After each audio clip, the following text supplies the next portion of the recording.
Test 1, 2, test. Check, check, check.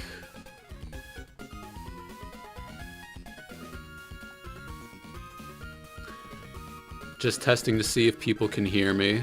If anybody can hear me.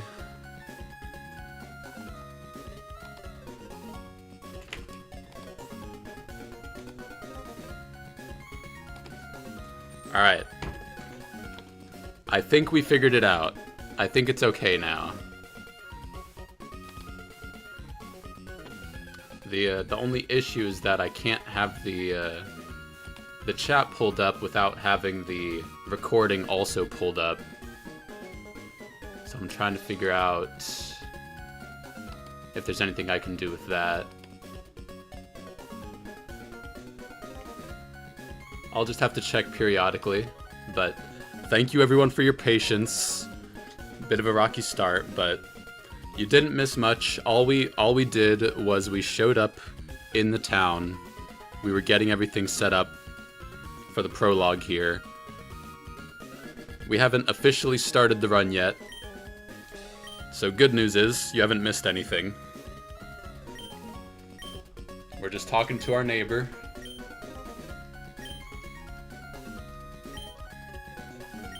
And either, if you're playing the ROM hack or playing the original version of Emerald, you have to do this. You have to do the same thing. But we are about to get our starter Pokemon here. And you're gonna notice that something's a little bit different about the starter Pokemon. And you can already see that Professor Birch is being chased by a Zigzagoon that looks a little bit different. So as you can see, we do not have the Gen 3 starters, we have Generation 4. We have Chimchar, the little fire monkey. We have Turtwig, the tiny leaf turtle. And we have Piplup, the little water penguin. So, I want you all to tell me which starter I should pick, which starter I should go with, and I'll go based off of whatever the highest vote is. Alright.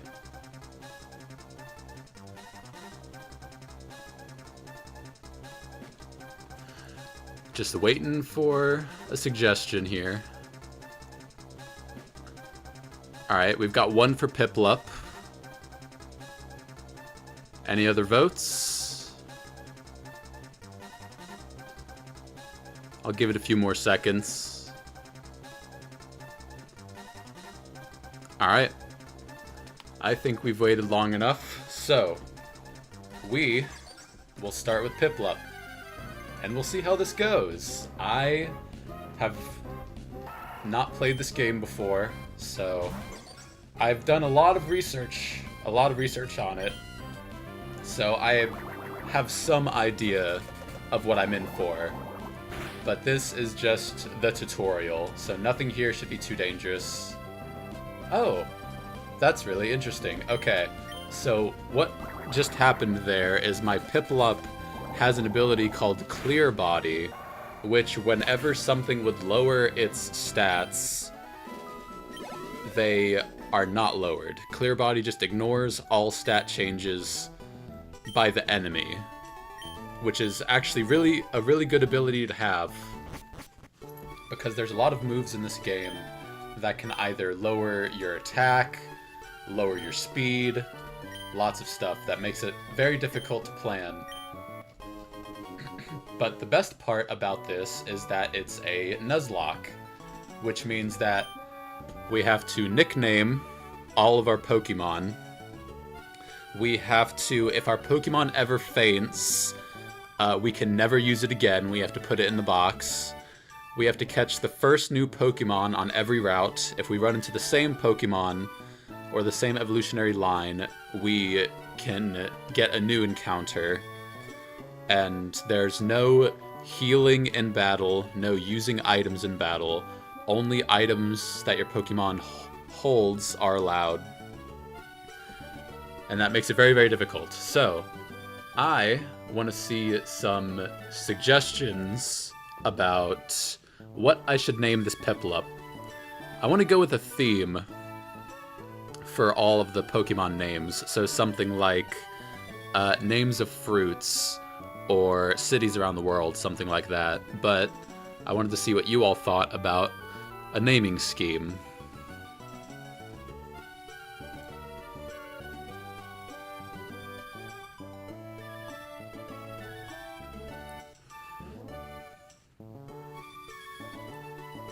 Personally, I'm partial to the cities around the world, but I don't know the names of many cities, so I'll be looking them up a lot.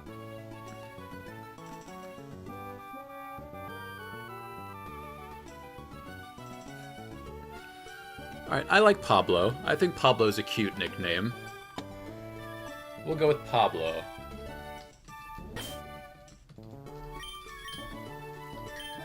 Thank you for the suggestion. Welcome to the team, Pablo.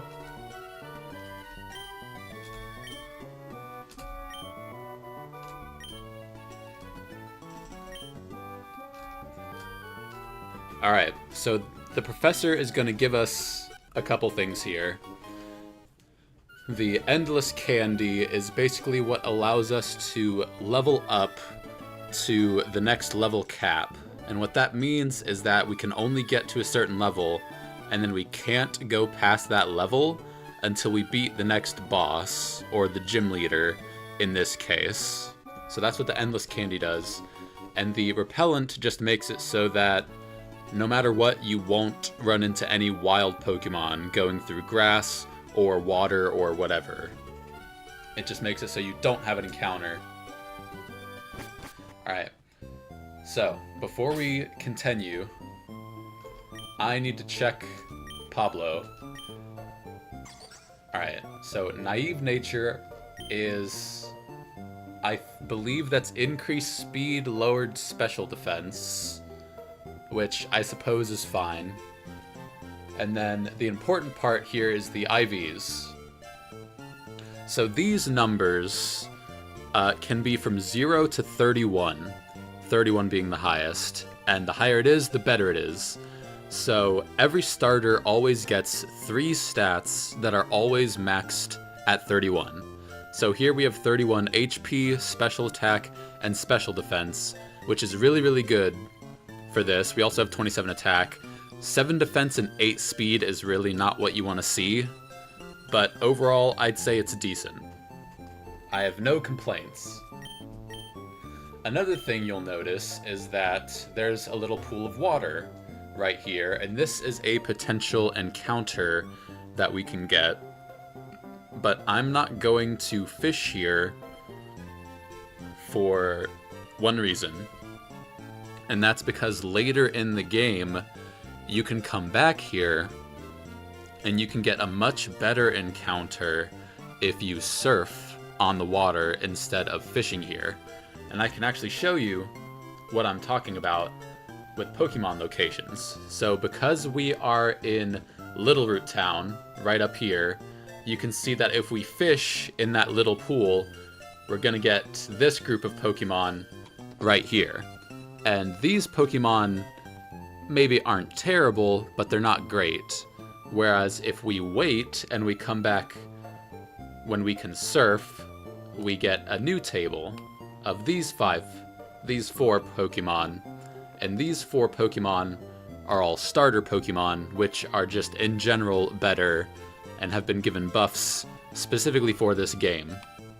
So, we are not going to worry about this pool of water right now, and we actually don't get to catch our first Pokemon until we get Pokeballs from May. And May is all the way up here on the other side of town. So we have to go talk to her. Before we do that, I am going to use the Endless Candy and level up Pablo to the level cap, which should be 12, I think. Alright, we just learned a new move. Fantastic. Unfortunately, the move we just learned is a physical move, which means that it's based on your attack. And because our attack is pretty low, we're probably not going to be using Pluck that much. But it does have a really good extra ability where it lets you eat a foe's held berry. So that's going to come in very handy. But our main attack is going to be the bubble attack, because it's the same type that we are. So because our Pokemon is a water type, and the move is a water type, that means we get a bonus to the damage from the same type of move. And we can see May is right up here. She's in the same place in the original game and in the ROM hack. Let's see if there's any questions in the chat so far. Pablo is not a weakling. How dare you? His strength is low, okay? He doesn't lift. He skipped leg day. Alright, so we're gonna talk to May here. And we're gonna have a introductory battle with May. And because we leveled up, this battle shouldn't be too hard. As you'll see, May has a Trico. It's level 5 versus level 12. So Trico is a grass type, which is strong against water types. But luckily we just learned Pluck, which is a flying type move, which is strong against grass types. So we're going to use Pluck. And we just take it out in one hit. Fantastic. No trouble so far. I don't know if that was a guaranteed KO. I will, in the future, be calculating how much damage I'll be dealing and how much damage I'll be taking. Probably pretty soon here, after we get out of the tutorial, because even the trainers on the first route of the game are nothing to sneeze at. They pack more of a punch than you might expect, because everything is just difficulty raised to the max. So we always have to be prepared, because if we get caught unprepared, we will lose. And by the way, I think I forgot to mention that if at any point I white out, or if all of my Pokemon on my team, at any point, if they all faint, I lose the run, and I have to start all the way from the beginning. So this is attempt 1. Of how many attempts, I have no idea. It really depends on how I do and what encounters I get. Alright, so here they're giving us more items. They're giving us the Pokeballs, which means that we can finally catch our first official encounter. And that is what we're gonna do. So first, we're gonna save, just in case. I don't know if there's any risk of it crashing, but it's always good to save consistently. You'll be seeing me save pretty much after every encounter, every battle with a trainer. So we have to talk to Mom first, because she wants to give us some stuff. I believe she gives us shoes that let us run around, so we'll be able to move a lot faster, which is very useful. She gives us the Pokénav, and this will be important later. Much later in the game, because it lets us see the entire map of the region. I should be able to use it now. Yeah, so as you can see, we're in Little Root Town, and we have to go all the way over here to Evergrande City. That's the end of the game. It's going to be many days and hours before we get here. So, but this whole area right here, this big blue area, this is what we call roamer routes. And what that means is that there will be legendary Pokemon, which are extremely strong Pokemon, extremely difficult to catch, will show up on all of these routes, and you only really get a chance to catch 2 of them, because you only get 2 Master Balls, which catch a Pokemon no matter what. And it's pretty much impossible like a 1% chance to catch those legendary Pokemon otherwise. So, checking Pablo, you can see that Pablo was obtained in a fateful encounter.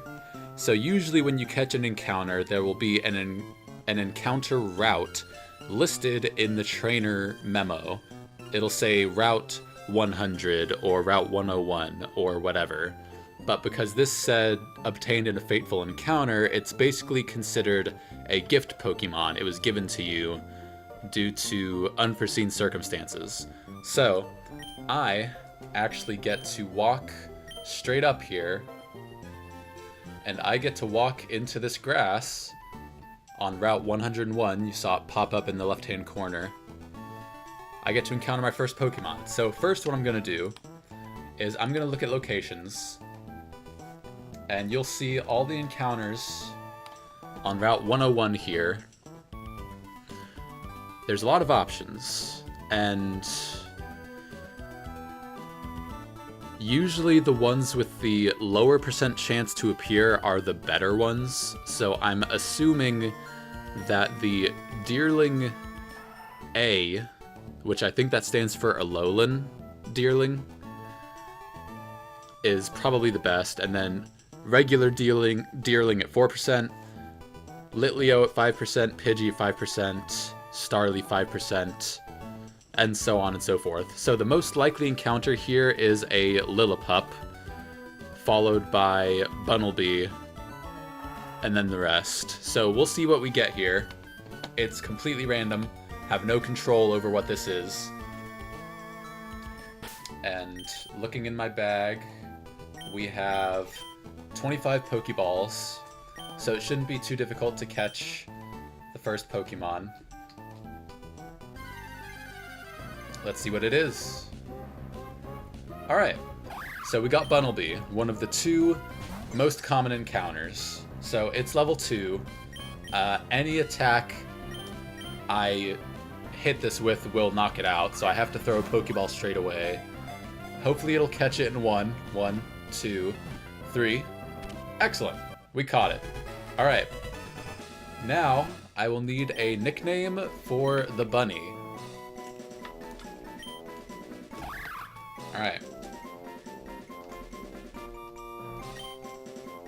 Let's see, nicknames for the bunny. So this game does not have all generations. It's up to generation 8 in encounters and mechanics. So the only generation that's not included is Scarlet and Violet. Bugs Bunny. I like it. Very good. Hopefully I don't get copyrighted for it, but we'll go ahead and name him Bugs. Bugs Bunnelby.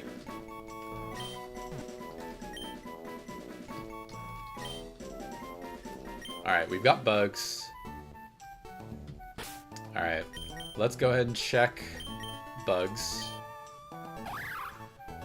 Alright, so it has an ability called Cheek Pouch, which means that the amount of HP restored by berries is like 50% more, or something like that. I'll have to look it up to know exactly what it does, but that's the basics of it. Rash Nature is increased special attack, lower special defense, which is really not good for this Pokemon. It really doesn't care about special attack at all. Holy crap. Okay. So you'll remember how I said the stats can be between 0 and 31? All of these stats are over 20, which is very, very good. So this is a beast of a Pokemon. So hopefully we'll be able to keep it alive for a long time. And it shouldn't evolve until level 20, 22, I think.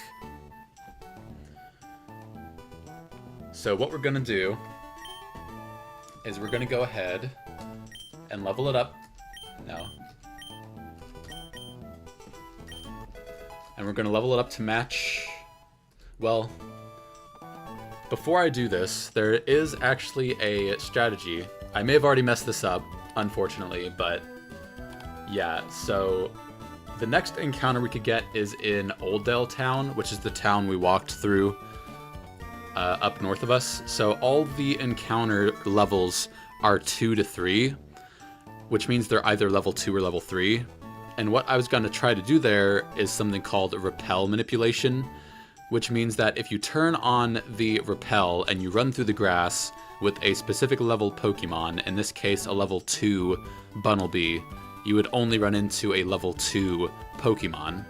But because all the Pokemon in this grouping are level 2 or 3, that doesn't matter here. So I can level it up as much as I want without worry of repel manipulation, except, yeah, so all of the Pokemon in the future routes that you can see in routes 103, 102, 104, they're all the same level throughout, level 5, level 8, so repel manipulation won't really matter. And now that I'm looking at it, with all the levels being the same pretty much throughout, I don't even know if repel manipulation is possible in this game to try and get a better encounter. But we'll see. So first, what we have to do is we have to go up to Oldale Town, and we have to go in the grass there and see what we get for our encounter. So we have to level up Bugs Bunnelby and see what moves he gets. Quick attack. Okay, that's good. That's a priority move. That's really good to have. And it's a normal type move, so it's the same type as us. Double slap is actually really good.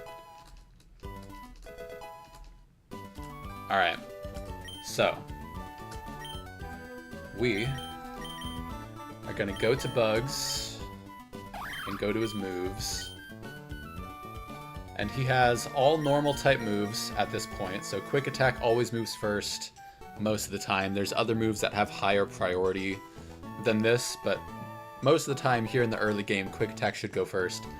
Double slap is a really, really good move because although the base power is low at 15, it hits 2 to 5 times, which means that the damage adds up quickly, but it's a random chance to see how many hits you'll get, so you never really know unless you get a specific item called Loaded Dice or a specific ability called Skill Link, which both of them always let you hit 4 or 5 times. So when we do the calculations for damage on this move, we're gonna have to assume 2 hits because we can't plan really for any more than that until later. So what we're gonna do now is we're just gonna walk up, we're gonna run up to Oldale Town, and you see we've entered Oldale Town, and there's a patch of grass over here, and there's no point in hesitating. We're just gonna go right in, run up and down, and see what we get. Alright, we got Ponyta. I like Ponyta. Ponyta is a really cool design. It's a fire type, which we will probably need in the future. So what we're gonna do is we're gonna throw a Pokeball.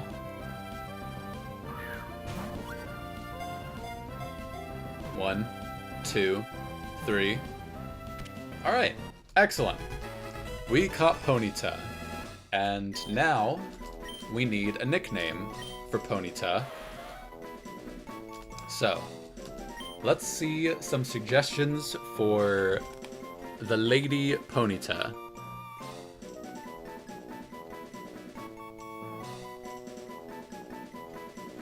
So, there are a few Pokemon that we want to see over others. Like, there's very specific Pokemon we absolutely want, which is why in some areas we're going to delay it. And what that means is we're going to skip over it and come back to it later, because later is when there are better encounters, or you can get access to better encounters.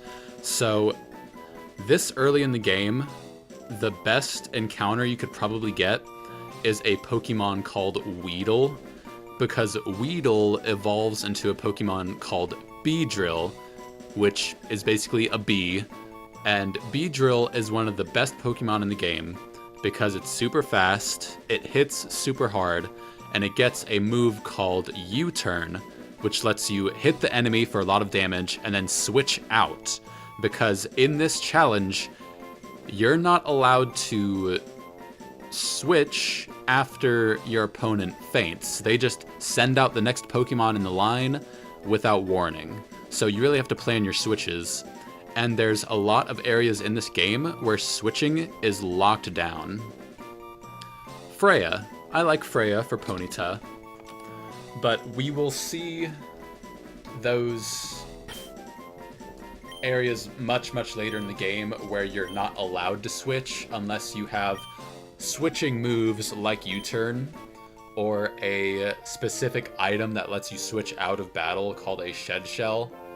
And the reason I know all of this is because I've watched other people play Run and Bun, and they have used Pokemon with those moves and those items. So I know they exist, but I don't know yet how to get them. So we'll get there.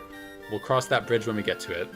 So what we're going to do is we're going to run up here, and we're not going to go in the grass yet because there's a fisherman standing alone over here. And if I talk to him, he's going to ask me if I have the itch to fish, and he's going to give me a fishing rod, the super rod. And what this does is this opens up new encounters for us where we can now get encounters in the water. So he's just telling us how to use the fishing rod. We don't need to worry about this because we already know how, or at least I already know how.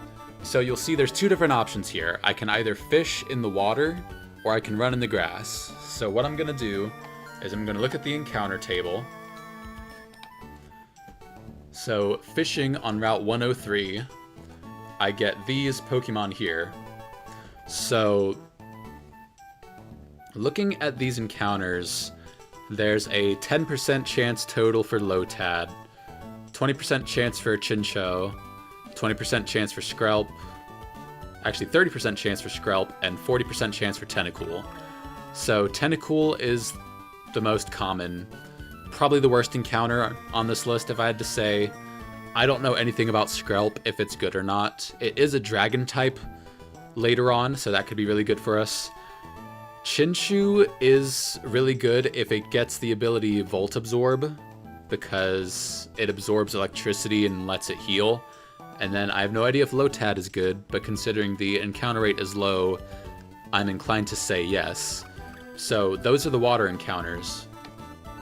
And then there's also the grass encounters. So we actually see a repeat with Lotad at another 10% chance in the grass. So technically that's a total of 20% chance overall for Lotad. And then down at the... Oh, I know what that is. So down at the bottom, you'll see Deerling S, and earlier there's Deerling A, which means the season that they're in. So Deerling A is autumn, Deerling S is snow, and that'll change what they evolve into, what season they're in, and what moves they learn. So once again, we have Deerling, 5%. Mostly grass types. Seedot is 15%. Budew, Execute, Bounsweet, and Gossifleur. So I think here I'm more inclined to go in the grass because the fishing doesn't seem particularly good to me.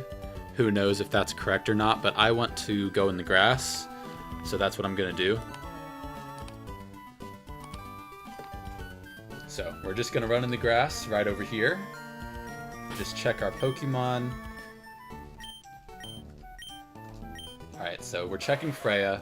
Quiet Nature is increased special attack, lower speed, which isn't great. This is a really fast Pokemon, and you want it to have high speed.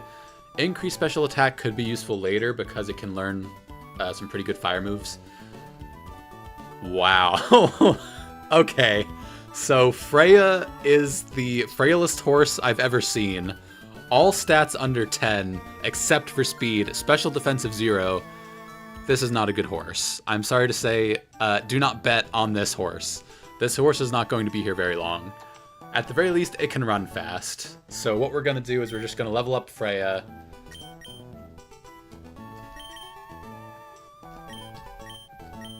With the Endless Candy. And it really sucks that Freya is minus speed. because that high speed IV that she had doesn't matter as much when she's minus speed. There she learned a fire move with Ember. Alright. So, now we are ready to run through the grass. And we get Bounce Sweet. Okay. I have no idea if this Pokemon is good or not. I have no knowledge. I'm just gonna throw a Pokeball and hope that it's good. So we'll see. Alright, we catch Bounce Sweet. And once again, I will ask for suggestions on the nickname for Bounce Sweet. It is a lady. Lady Bounce Sweet. We're not taking Freya behind the barn. Alright. Suggestions for female Bounce Sweet. I think Cupcake could work. It kind of looks like a cupcake. Could call it Turnover, as in like apple turnover, since it kind of looks like an apple. Blueberry. I like Blueberry. That kind of fits with the same theme. So we'll name Bounce Sweet Blueberry.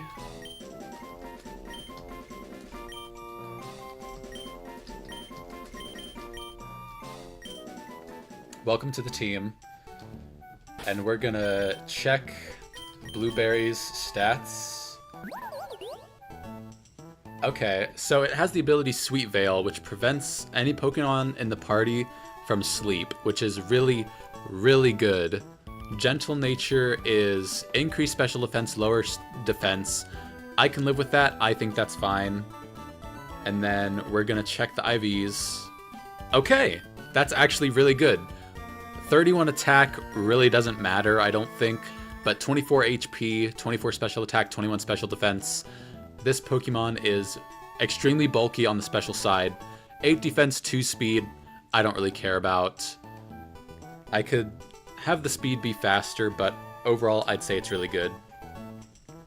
So, what I'm going to do is I'm going to level up Blueberry with the Endless Candy. And we'll see what moves Blueberry gets. Play Nice. I'm not exactly sure what that move does. I think it lowers attack or something, which could be very useful. Rapid Spin. That's also extremely useful. I think this Pokemon might be the... Oh, okay. So... What I'm gonna do here is I'm gonna let this evolve, because I have no idea if delaying this Pokemon gets better moves or not. I probably should have checked the evolution level, but I didn't, and that's my mistake. I didn't think it would evolve this early, so it evolved into Steenie, which means higher stats, but... Alright, so... Let's see here. So in this document, we have all the Pokemon and all their movesets. And there's a way to search for it in here. There we go.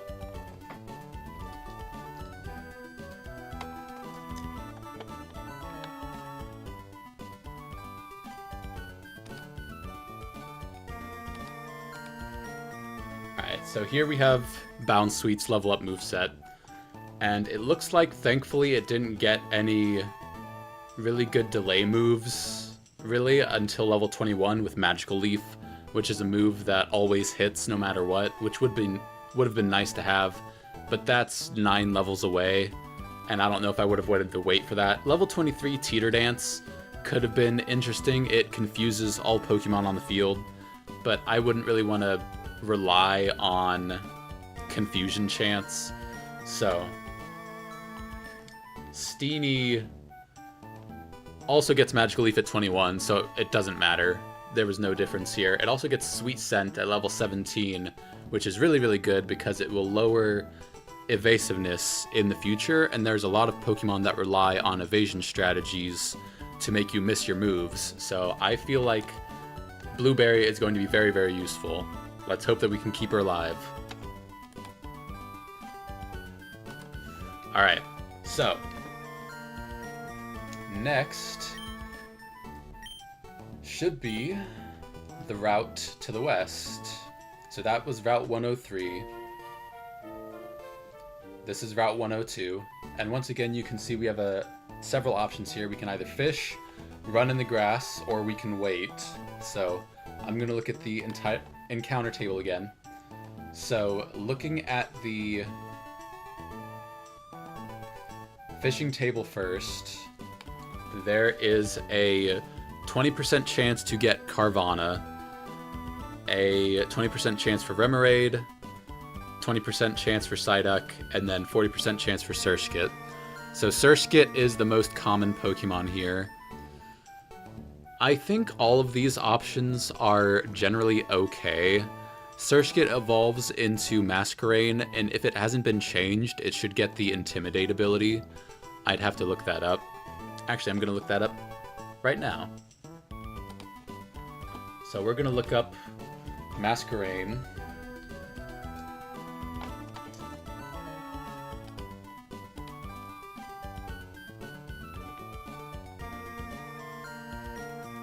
So Masquerain can either get Intimidate or Unnerve, and that's based off of Surskit's ability Swift Swim or Rain Dish. So if it has Swift Swim, it will be Intimidate. If it's Rain Dish, it will be Unnerve. Both of those are good abilities, so I may just try to fish for the Surskit here, because it gets some decent moves. It gets Sweet Scent, it gets Struggle Bug, which lowers special attack. Haze lowers all stat changes in battle. That could be useful, but that's level 25. And Surskit evolves at level 22, so it wouldn't be delaying too far to get Haze. Aqua Jet at 40, Sticky Web at 49. And then going down here, we would miss out on these three moves: Haze, Aqua Jet, and Sticky Web. And if we catch it, I don't know if we'll level it up or not. We just have to wait and see. So those are the fishing encounters. And then in the grass, we have Ralts at 1%, obviously the best encounter. Abra at 4%, Natu at 10%, Fletchling at 15%. So pretty much all flying types here. And flying types are generally good to have to switch into ground type moves because they're all immune to ground types. And we actually do need a flying type because the first gym we have to go into is a fighting type gym. So I think what I'll do here is I will go into the grass, because either way I get a flying type or a psychic type, both of which are really good for the first gym. So I'm going to do that. I'm going to go in the grass. I'm just going to walk right over here. This guy is not a trainer. This guy is just a random NPC that's walking around. We don't have to worry about him. So we're going to walk in the grass, see what we get. Alright, Pidgey. Pidgey was one of the more common encounters. I have no issue with Pidgey. So we're going to throw a Pokeball. Oh wow, it just broke out immediately. Okay. So, Sand Attack doesn't matter, doesn't lower our accuracy. Alright, we're going to throw another Pokeball. Come on. 1, 2, 3. Alright, we caught Pidgey. It is a male Pidgey, so once again it is time for a nickname. So what are we gonna name our male Pidgey? Any suggestions? I know that Leedle is not a nickname suggestion for Pidgey, so I'll wait a minute, see if there's any suggestions for nicknames for Pidgey.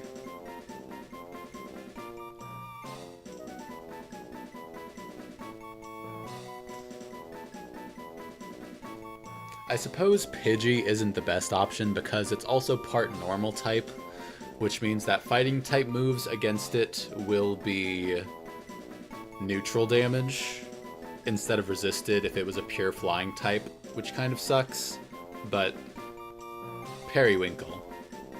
Let's see if Periwinkle fits in the name. I think Periwinkle is a bit too long. If we spell it with an I, we could do Periwinkle, I think. Yeah, we can just fit it if we do it with an I. So we'll do Periwinkle with an I. Alright. Welcome to the team, Periwinkle. Alright. Now we get to check. Oh, wow. Okay. So, something real quick is you can see that Periwinkle has the option to fly here. And what fly does is it lets you fly back to any Poke Center that you've been to before. So back to Oldale Town or back to your house in Littleroot, anywhere, which is really useful. I assume all flying types have this, and that's how they got around, because normally you have to get an HM and teach it to a Pokemon, and that's permanently on the Pokemon's move list, and you can't remove it until you get to a certain point in the game. So I actually like this change. So we're going to look at Periwinkle's summary. Keen Eye prevents loss of accuracy, can't complain about that. Mild nature is increased special attack, lower defense. I think that's really good, because Pidgey is a special attacker. Now let's see what the IVs are. 1 special attack, minimum, not quite. It's not 0, but 1 special attack is really, really bad. 13 HP, 22 special defense, 17 speed, 29 defense. Overall, not bad, but that 1 special attack really, really hurts. We can potentially change it in the future, but I really don't think we're gonna be doing that. So, we are gonna level up Periwinkle and see what moves he gets. I don't think Periwinkle evolves until level 14, which is a little bit unfortunate. It means that Periwinkle will remain a little bird as we go through the first part of the game. Yeah, no evolution. Okay, so we're gonna look at Periwinkle's moves. Gust, Sand Attack, and Tackle. Fairly standard moveset. We're gonna go back here.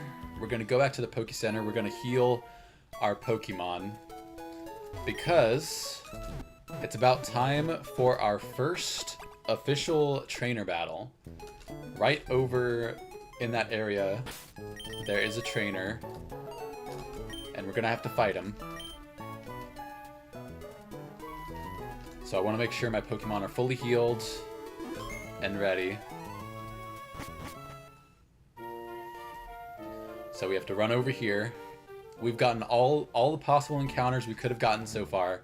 So this guy right here is the first trainer, and his name would be... Where is it? Is this it? No, that's not it. 102. Alright. So this is Trainer Calvin, right here. You can see he's right here, and then other trainers further on. But we're focused on Calvin right now. So, what we're gonna do is we actually have to pull up a calculator that we have bookmarked called the Run and Bun Damage Calculator. And we have to look up Calvin. Youngster Calvin, and then we have to go here. We have to go to Tools, Scripting, Load Script, and we have to load this right here. And you'll see that hidden powers means these are the types of the hidden powers that our Pokemon will have when we eventually teach them hidden power. Piplup has Ice, which is really interesting. Bunnelby is psychic. Ponyta is rock. Steenie is electric, and Pidgey is steel. So, I believe what we have to do here is we click run. No, okay. So what we have to do is we go to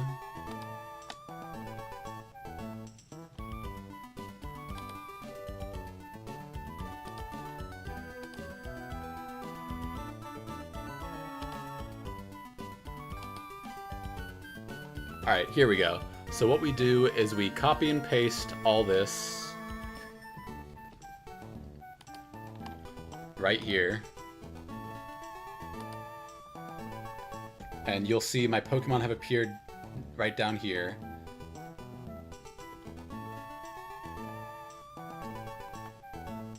So if I click on Piplup, you'll see all the stats are loaded in right here, all the moves.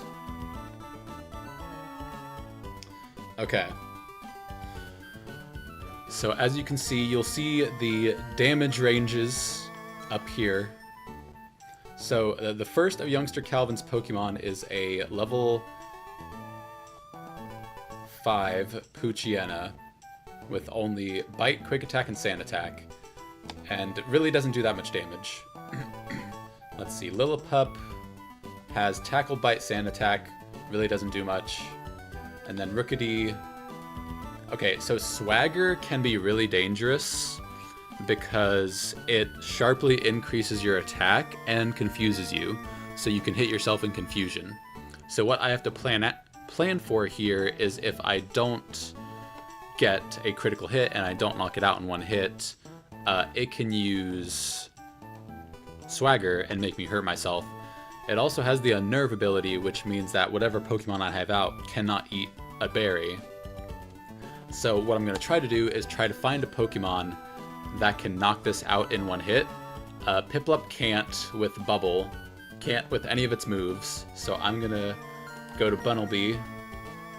Can't do it with any of its moves. Ponyta, can't do it. Steenie, don't want Steenie here because it's weak to flying and it has a wing attack, a flying move, and then Pidgey doesn't do it. So our best bet is Piplup or Bunnelby.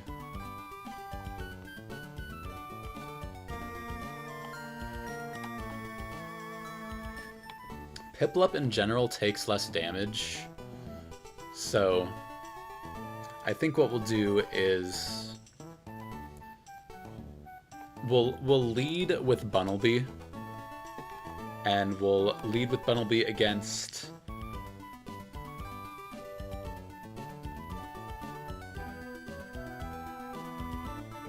I'm not sure what this here is.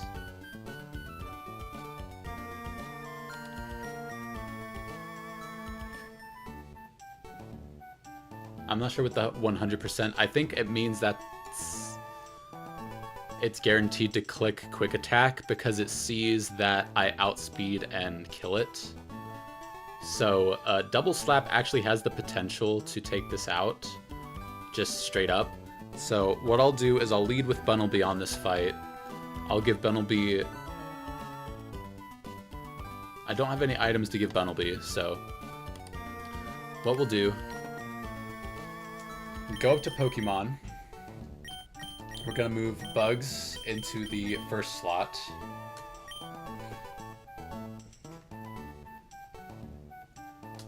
And there's not much else we can do other than start the fight. Alright, first official battle. Let's see how this goes. There's Poochyena.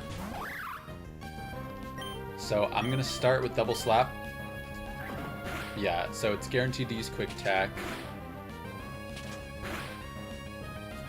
Alright, hit 2 times. So let's see. It's pretty low here. I don't know if a quick attack will kill. Oh yeah, quick attack always kills here. It does 60%. That's lower than 60%, so we quick attack. Alright, one down.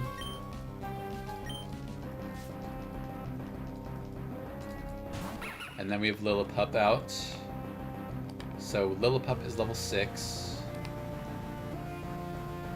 It's probably going for either tackle or sand attack. Double slap is highest move. And we are faster. So we're gonna do double slap.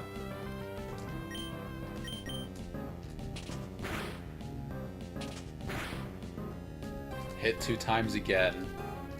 Alright, so there's sand attack. So that's lowered accuracy. Now what I could do here is I could switch into a different Pokemon just to get rid of the accuracy drop. But I'm in no danger here. So I'm just going to click double slap again. And we hit. Excellent. It hit 2 times again. I promise that this doesn't always hit 2 times. Alright, so my accuracy is now -2. So now I am going to switch into Piplup here because he can't have his accuracy dropped. And it went for tackle. We're gonna do bubble here because that should be highest damage. We take out Lillipup. And then in comes the Rookity. And we're... yeah, there's Unnerve. We can't eat berries, but we don't have any. So Bubble should be the highest damage move. So we're going to switch to Piplup and Rookity. Yeah, so you'll see Bubble has 68% versus Pluck is 54%. We are faster, so we're going to do Bubble. If it uses Swagger, we'll just switch. Alright, so it used Swagger. So our attack is now basically doubled and we're confused, which means we can hurt ourselves in confusion. I'm not gonna do any of that. I'm just gonna switch back to Bugs to get rid of that. Because Bugs is in no danger here. It used Wing Attack. Alright, it did 6 damage. Quick Attack should be enough to take it out. And it does. There we go. Alright. So, that didn't seem too difficult. That was pretty good for the first battle. But now we have to go back to the Poke Center. We have to heal our team. But we did it. We got past the first trainer on the route. I think there's 2 more, if I'm remembering the picture correctly. So we're gonna save. Yes, we're gonna save the game.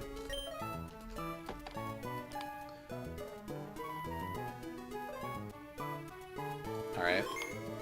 So we saved the game. Alright. So what we're gonna do is we're gonna look at the 102 map. And we just beat Calvin, and the next trainer is Rick. So we have to fight Rick next. So what we're gonna do is we're gonna run over there, and we're gonna stop before we talk to Rick.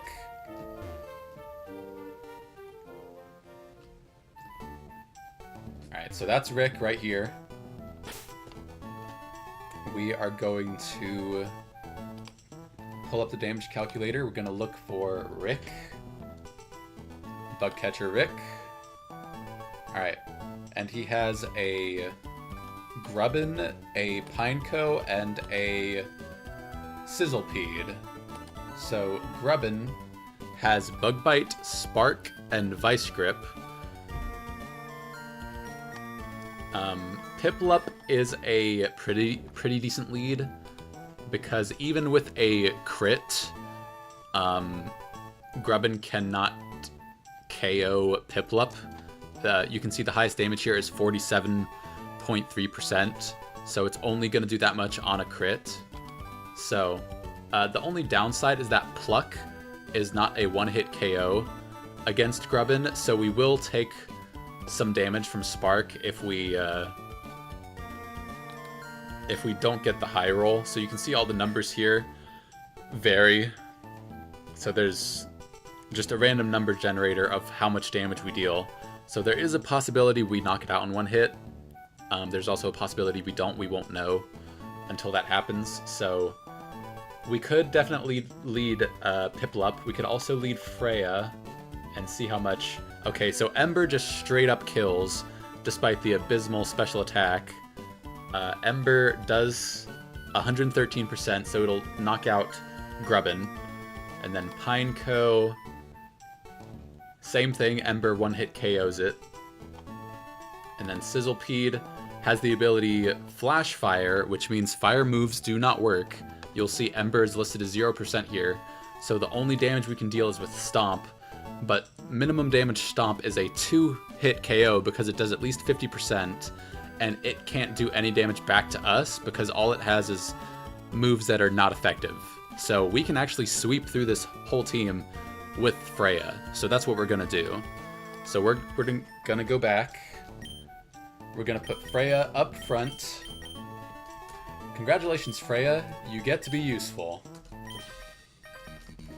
I'm really giving Freya a lot of crap here for no reason other than the bad stats, but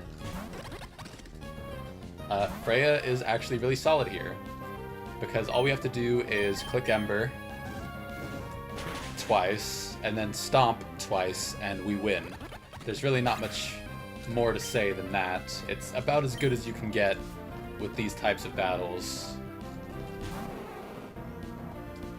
There's Pineco, Ember, always knocks it out. Oh, it has Sturdy. I didn't see that, but I don't think it matters.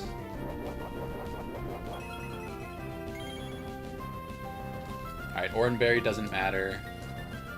Pin Missile, that's not going to do any damage to us. Yeah, 1 damage per hit. Even with 5 hits, it's not going to matter. So that was a mistake right there, what I just did. I did not see that Pineco had Sturdy, which is a move that always lets it survive on 1 HP, no matter what. And then attack. Thankfully, we had a Pokemon out that took 0 damage from it, because otherwise we could have been in trouble. But that's the kind of thing that you have to look out for. And it just goes to show that even with these early trainers, there is more to be expected. And another thing is that I missed that Sizzlepede had a Oranberry. It doesn't really matter because it flinched, which means that I only need 2 more Stomps to knock it out. And yeah, Wrap is doing no damage. The dangerous thing about Wrap is that it traps you in and makes it so you can't switch, but there's no possible way it could have done anything to us there. Freya cleanly clears through Bugcatcher Rick, and we're past our second trainer. Easy as pie, but I made 2 mistakes there. One was I didn't see Pineco had Sturdy, and the other was that I did not see that Sizzlepede had a Oranberry, which healed it after I did damage. Overall, it didn't really matter, but it's just one of those things where I need to be more careful and I need to pay attention to what the opponent has with their Pokemon. Because if I start getting complacent, that's how I lose Pokemon. So I'm going to go on to the next trainer.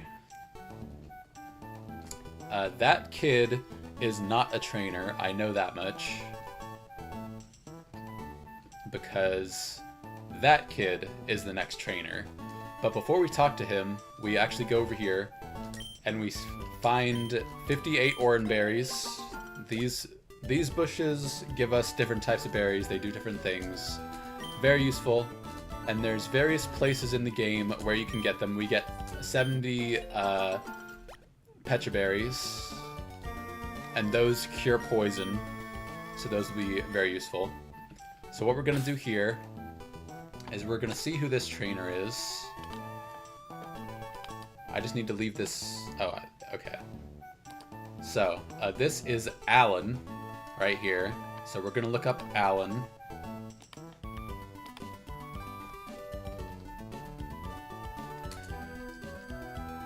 Youngster Alan. It looks like he leads with a Skiddo, with Vine Whip, Tackle, and Synthesis. Freya doesn't quite take it out in one shot. It has the item Lumberry, which would cure status. Sap Sipper, which means if it's hit by a grass-type move, its special attack, I believe, is increased. Freya is faster and doesn't particularly take a lot of damage from Skiddo, so we could potentially lead Freya again. But after Skiddo is Litleo. Litleo has a Nerve, which means we can't eat a berry. It has an Oran Berry, so it will heal. But Freya is also faster than it. It does have Headbutt and Work Up, which is dangerous, which means it can increase its attack and special attack both by 1 stage each. I'm not really sure how to represent that here. Increased stats. I'm sure I'll figure it out at some point. Oh, there we go. Okay. So...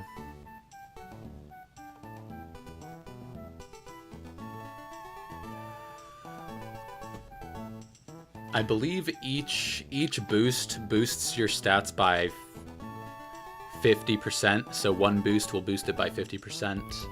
So these damages will go up by 50%, so not like from 20% to 70%, but I think from 20% to 30% damage, or something like that. So we do 2-hit KO Litleo, or 3-hit, I should say, because it has the Oran Berry. So it could do some damage to us. It could get some crit headbutts. It could do 29% max on a crit headbutt, which would be about 60% if it got 2 crits in a row, which means that Freya is safe no matter what. Though going back to Skiddo, let's do crit tackle, 17%. So 17% plus 60% is 77%. Even if all 3 moves, or, well... So let's just do the math again. Because Skiddo also has an Oran Berry, no, a Lumberry, so we don't have to worry about it, but we will be taking 2 hits unless we crit ourselves. So 70%, two embers will take it out, and it can only hit us once because we're faster. So even if this crits and both of Litleo's moves crit, we're safe because it only does 77% max. And even if it uses Workup once and crits once, it's about the same damage. It's maybe like 80%. And then the last one is Psyduck, which we're switching out. We're switching out of Psyduck because it does between 41 and 52% with Bubble Beam against Freya. So we're just going to switch into Bounce Sweet or Steenie, because Steenie has really high special defense and Bubble Beam does 0 damage to it, and Razor Leaf always takes out Psyduck, so that's what we're gonna do. I know that Litleo has a Nerve, but we're still going to give our Pokemon some berries. So we're giving Freya a berry, specifically an Oran Berry, which heals 10 HP if you go below I believe 25% health, which she shouldn't. And then we're giving another Oranberry to Blueberry because she's switching in on Bubble Beam. We're gonna save just in case. Always save, just to make sure.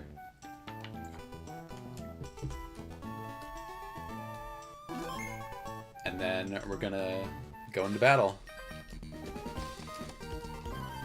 Let's see.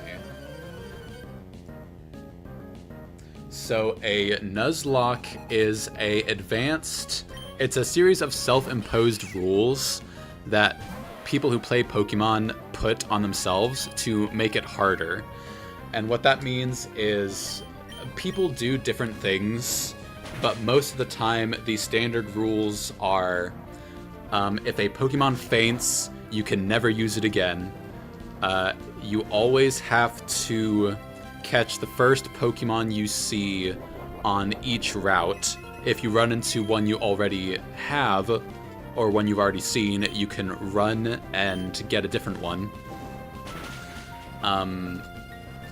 You cannot switch out of battle. So right here, my opponent's Pokemon just fainted, and normally you would have an option to switch, but I don't. It just goes straight into the next Pokemon. And there are areas in this game where you are stuck and you cannot switch unless you have specific moves or items. So Nuzlocking is basically just a bunch of extra rules you put on yourself to make it harder. I cannot heal in battle, so you'll never see me use a potion or any sort of healing item on any of my Pokemon. I did get a critical hit Stomp, but it didn't take it out. There's its berry. It flinched as well, which means that 2 more, I believe, should take it out. Oh, alright. So we just took it out with 2 Stomps. And here comes the final Pokemon, Psyduck. And Psyduck is always going to use Bubble Beam here because it sees it's the highest damage move. So we're going to switch into Blueberry, which takes Bubble Beam comfortably. It should do like 4 damage.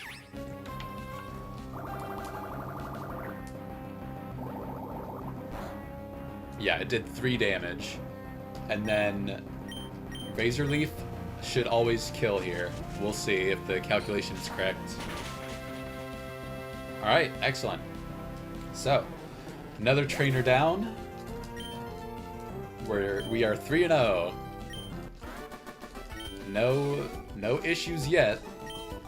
But again, these are just the starting route, the starting trainers. So we'll take those berries because we don't know if they'll need them for the next fight. But I'm gonna check Blueberry here. Yeah, so the move Play Nice always lowers attack, which can be very useful in the future. I just came in here to move Razor Leaf up to the top because that's probably the move I'll be using the most. And then we run back this way to once again heal our Pokemon. And there should be one more trainer left. But first we have to heal.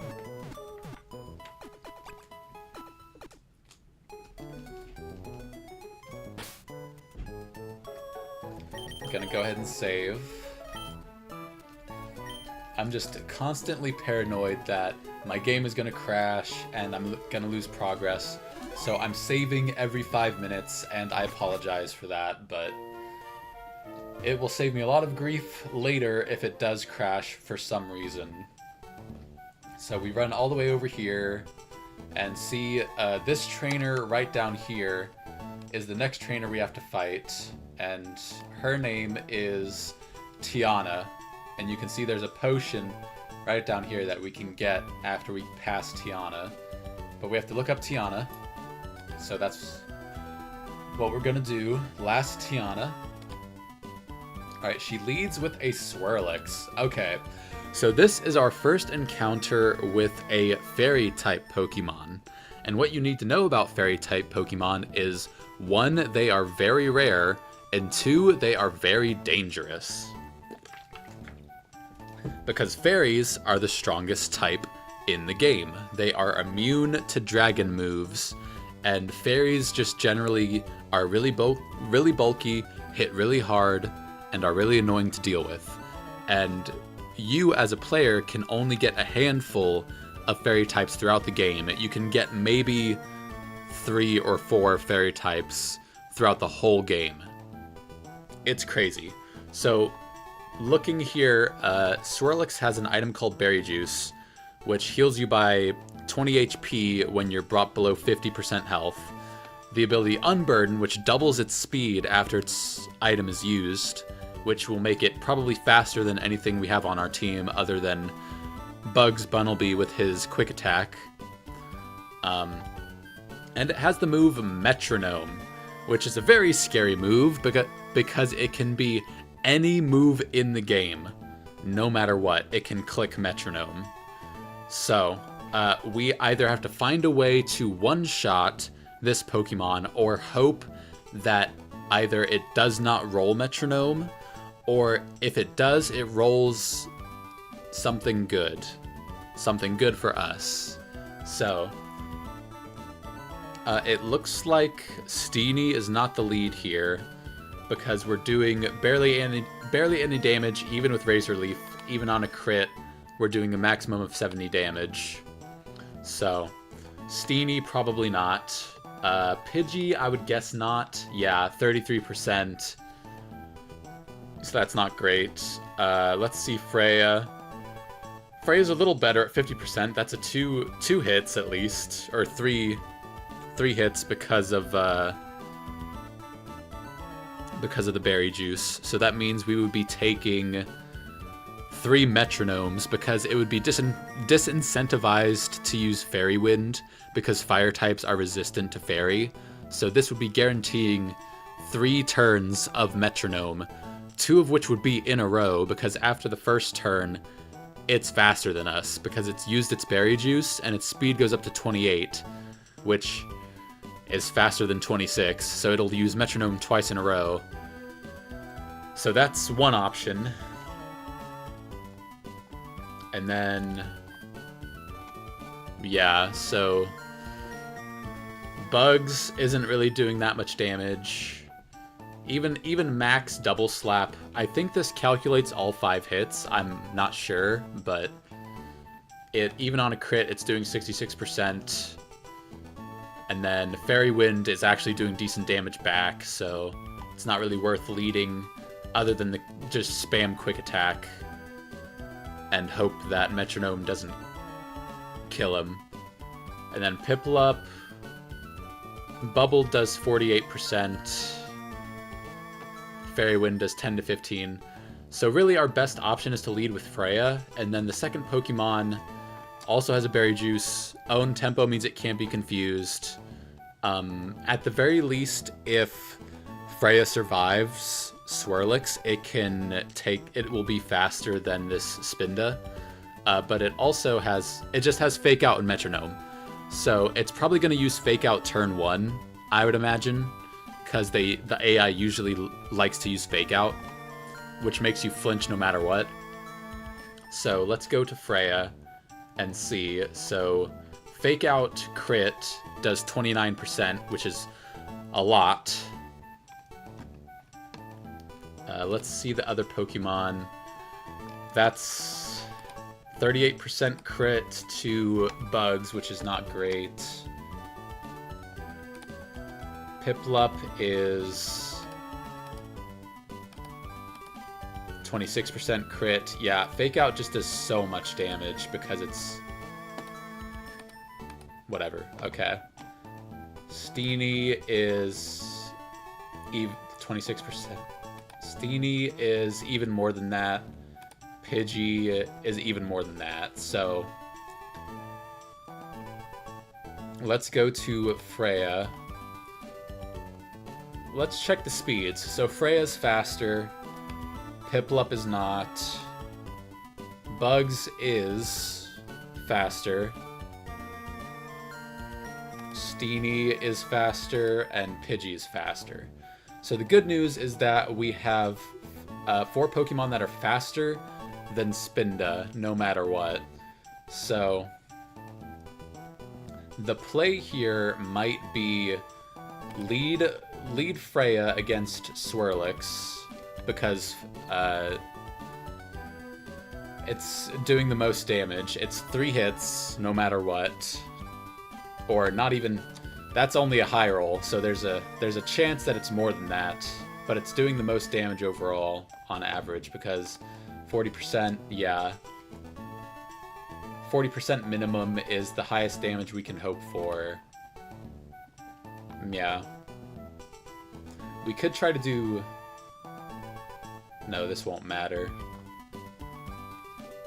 Yeah, so see, already it's starting to get difficult. So what I'm going to do is I pretty much have to lead with Freya, and then it's going to Metronome, and I have no control over what move Metronome gets. So it could be something like Splash, which is useless and does nothing, or it could be Explosion, which blows up everything and will definitely take me out. So, what I could maybe do here is I could do one Tail Whip. I could do a Tail Whip on turn 1.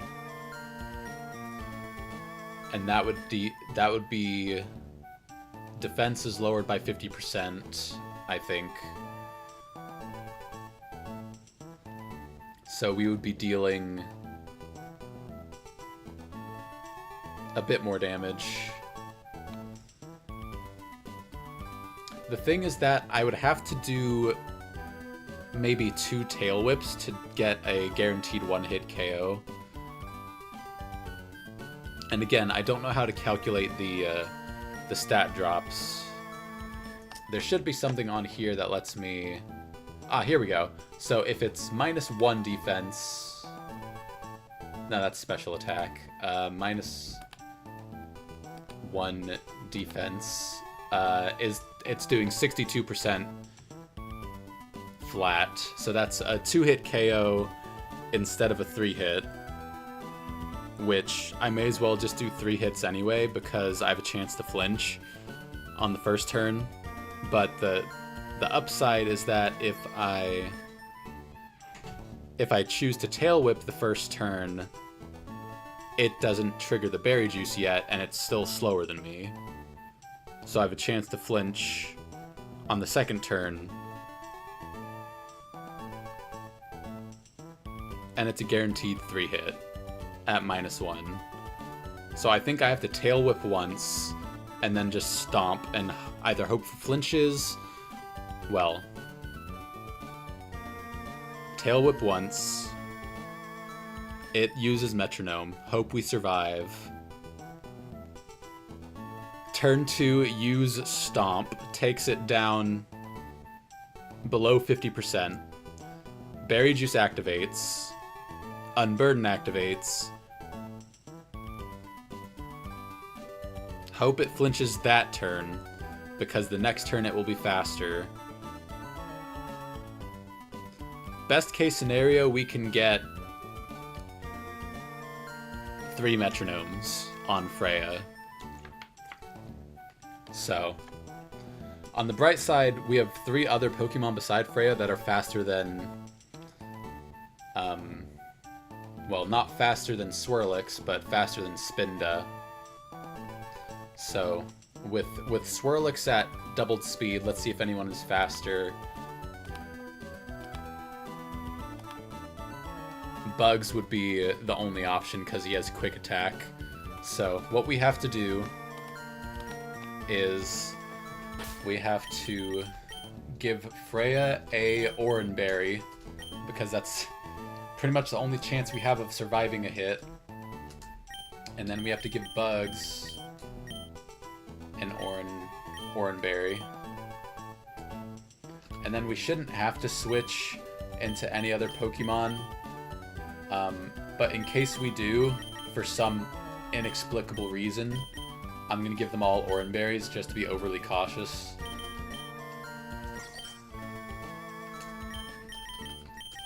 So this one has taken a bit longer to plan just because the randomness of Metronome just can't be planned for. Alright, let's save.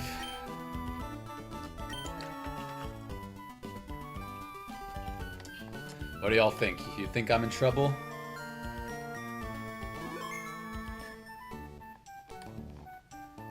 We'll see.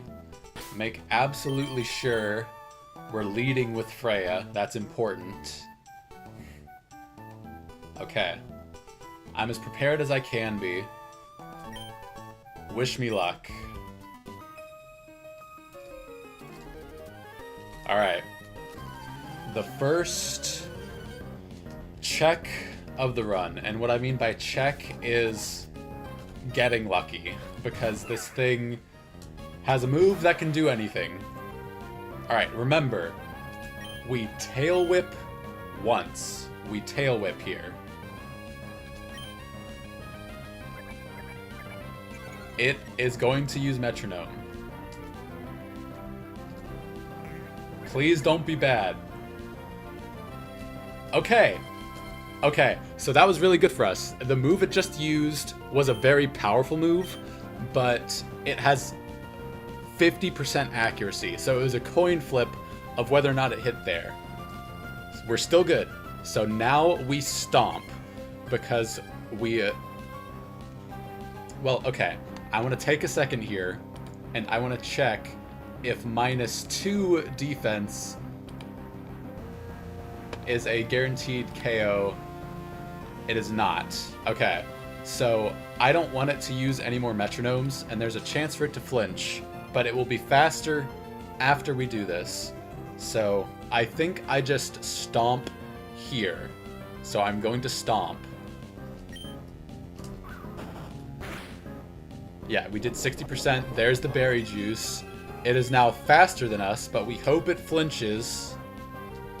Alright, it used metronome again. Don't be bad. Growl.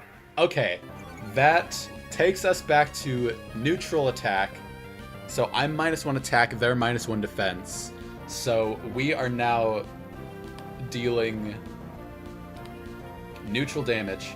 So it is now a 3-hit KO because it randomly rolled into Growl, which is really, really bad for us. And it is now faster, which is very not good. Growl is probably one of the worst moves it could have used, because now we have to survive 3 rolls of metronome, and there's really nothing we can do about it. So we can either... We have no chance of flinching it because it is now faster. So all we can do is press stomp 3 times. Maybe crit twice if we're lucky. But all we can do is press stomp and pray. So that's what we're going to do. We're going to press stomp. It is faster. It uses metronome. Skull Bash. Okay, it heightens its defense. What is going on here? Okay, so it is now going to use Skull Bash on the next turn, and it's at +1 defense. So +1. Okay, so I'm not sure exactly how much damage we did there, but let's say, because I don't have... There's a specific ruler you can use for this, but I don't have that. So it looks like it did roundabouts 32% maybe. So it could maybe be 3 hits, but Skull Bash.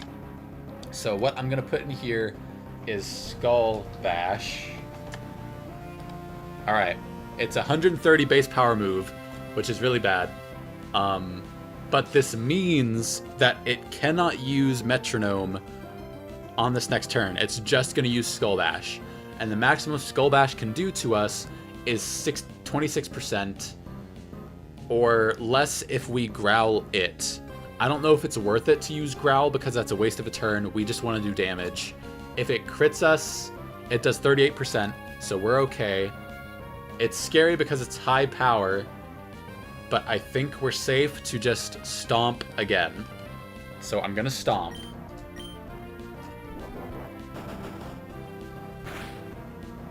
Alright, it did not crit us. We crit our second stomp.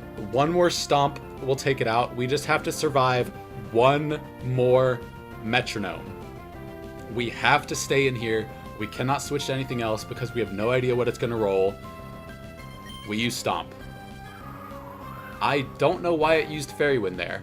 Okay, so what just happened there is that the AI is very specific. I can actually pull it up. Where is it? Not switch in. Trainer battles. It's in here somewhere. Here we go. Forgot to pull this up. Okay. So, I swear I had this though. Are you gonna load? Oh, it's not responding. I pray that this doesn't crash anything. Okay.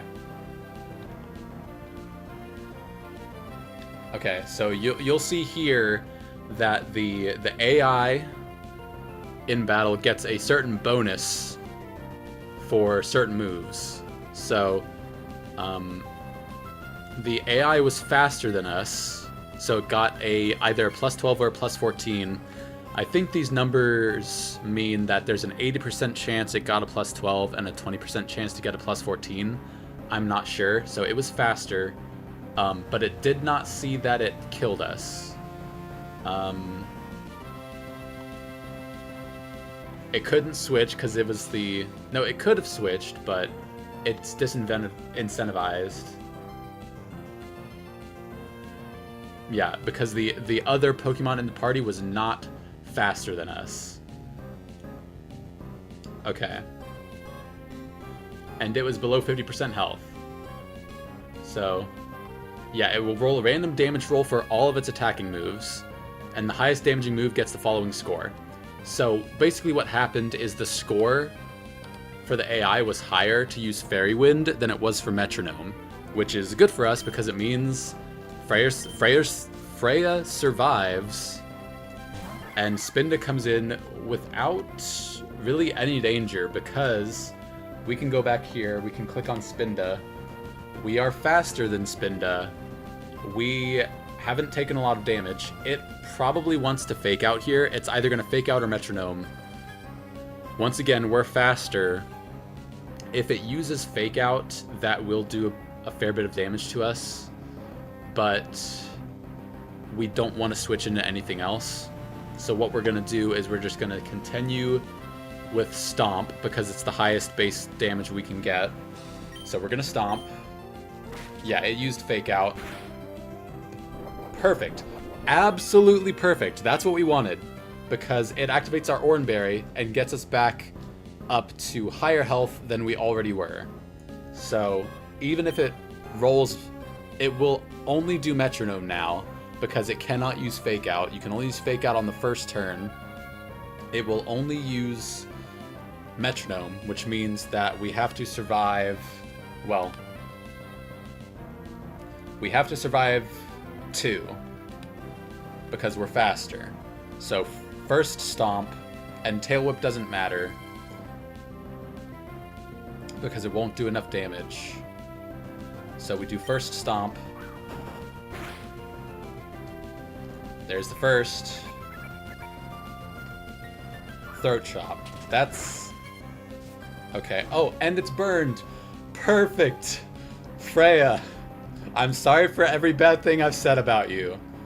So because it is burned, it's going to take damage every turn, and its attack is basically cut in half. So if it rolls any moves that use physical damage, it's gonna be a lot less. So second stomp, here we go. Why am I... Oh, I'm still growled. Gosh darn it. I forgot about that. There I go, making mistakes again. There's a second metronome. Gyro ball. Perfect! Steel is not very effective. Okay. So we are almost at half health. And, so here's the thing.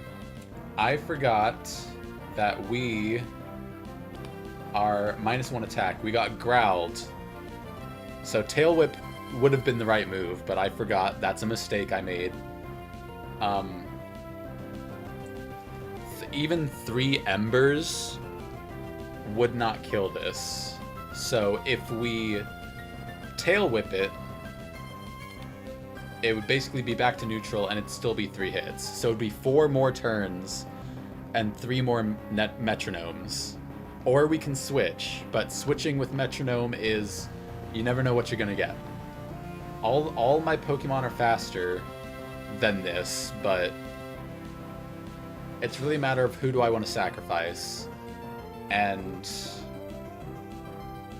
I don't know if I want it to be Freya. Freya has the best chance statistically because Freya can flinch with Stomp, and Stomp does the most damage. So the issue is that it's at -1. Ember's doing more damage, so it's not even a 4-hit KO with Stomp. Not guaranteed. So I just have to Stomp and hope that I get a flinch. No.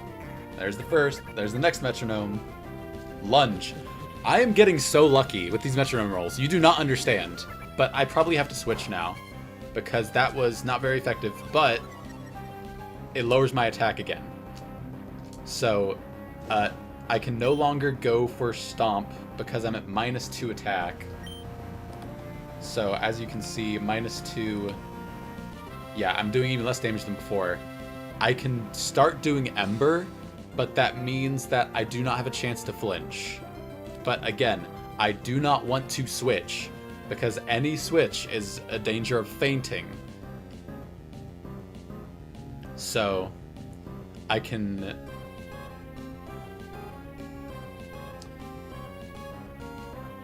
I think that 2 Embers plus Burn kills here, because that's about 40%, right? It looks like it's about 40%. And Ember does minimum 30, so 30 and 30 makes 60. So I believe in Freya. I believe that she can dodge 1 more metronome. Come on. That's great! That doesn't do anything to us! Okay. And with 1 more Ember, we are finally through the metronome fight. And I'll be darned if Freya didn't solo that whole fight. Wow, that was fantastic. And nerve-wracking. As you can see, not knowing what is coming is very stressful. That fight took a good 15 to 20 minutes, just because I had to keep risking the metronome. Okay, I'm gonna save after that.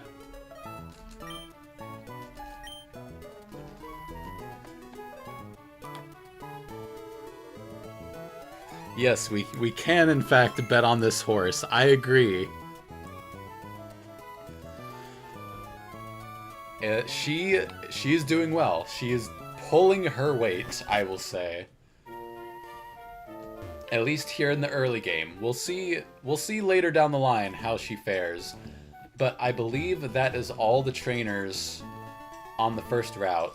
Down here there is a Pokeball, a potion, I should say. I can't use it in battle, but there may come a time when I can use it in between battles. And we finally made it to Petalburg City. Fantastic. I'm going to visit this Pokemon Center so I have it registered so I can fly back to it. Because you can't fly back to a Poke Center if you don't visit it. Pretty sure. Okay.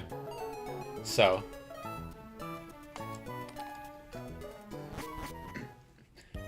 Here in Petalburg, there's a few things we can do. One is another potential encounter. So, Petalburg City. You can see if I fish here. I'm not really sure why it says Shellos East here. I'm not sure what that means or why it's different from regular Shellos. But there's 5% chance for Shellos. Timpole is 15%. Lotad is 10%. Surskit is 20%. Krogunk is 30%.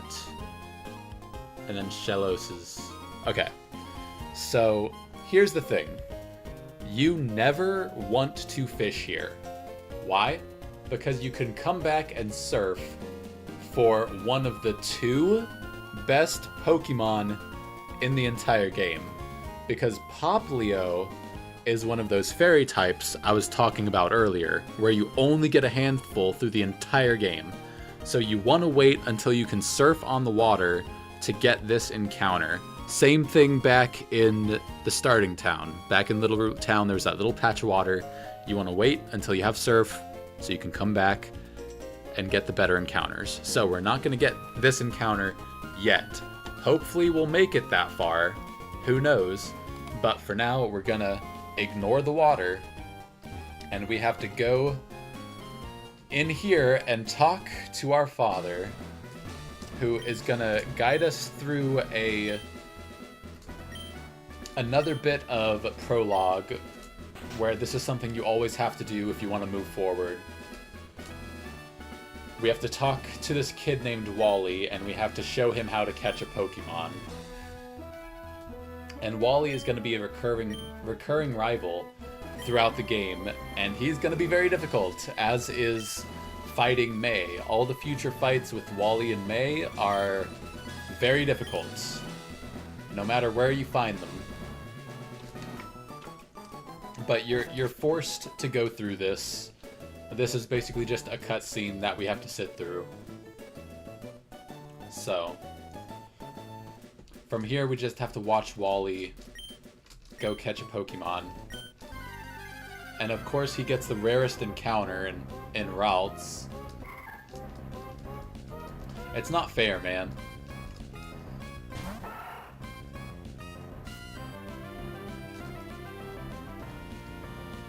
So, Wally is just gonna fight, and he's gonna capture this routes. But I'm just thinking about what's coming up next, because once we get out of Petalburg City, we will have potentially 2 more encounters, because there's grass over there and there's water. We can get to the grass, but after that I believe there is a trainer that we have to fight before we get to the water. I'm not certain. We'll see once we get over there. But, of course, Wally only has 1 Pokeball, and he catches the Ralts in the 1 Pokeball. Click. So he caught the Ralts, he's gonna say, "Oh, thank you so much for helping me," and then he's gonna go on his merry way.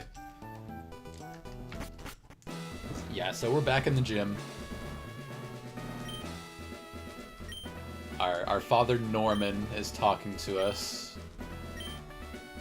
Norman is the 5th gym leader, and he's kind of the turning point for the end game of Run and Bun, because once you get past Norman, the whole world opens up to you, I believe. But we'll find out when we get there. Alright, so he lets us leave, and we go over this way. And this guy talks to us. He's not particularly important. He's one of the, what are they called? He's post-endgame stuff. He doesn't come up until after the game is over. Alright, so we're on Route 104. This guy here is not a trainer. He's just a random NPC. We don't have to worry about him. So up here, you'll see this huge patch of grass. We get another encounter. So let's go ahead and look at the encounters. Route 104. Okay. So I can say straight away that the Pokemon we absolutely want here is Weedle. We want Weedle. It's only a 10% chance, so it's not a great chance we'll get it. But Weedle evolves into Beedrill, one of the best Pokemon in the game. There's only a few places in the game that you can catch it. If we can get it here, that'll save us a lot of trouble later. All the other ones, I could care less about. Ladybug, Yanma, Combee. Some of the other ones are decent, but none of them are near as good as Weedle. So we're hoping for Weedle here. And we do... Okay, so this is the same route as fishing. So we could wait, go fight that trainer, and get the fishing route. But I don't like any of these. Krabby, Clauncher. Some of these are decent. Horsey. But I want that chance to get Weedle. The only issue is that there's a lot of misses, right? So it's basically just roll of the dice. So we'll see what we get. I'm gonna go through the grass because I'm trying to get the bug. Alright, let's check our Pokemon. Freya's still in the lead. Let's do this. Come on, Weedle. Alright, Ekans. Does it have Intimidate? Okay. So Intimidate is good for us. It's a good ability. We're just gonna throw a Pokeball, hope it catches. Alright, it just broke out.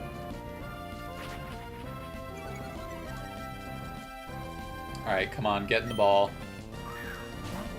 This is your home! You don't want to go to your home? Apparently not. And of course, Poison Sting poisons us. Alright. I'm gonna check real quick if this thing knows Rap.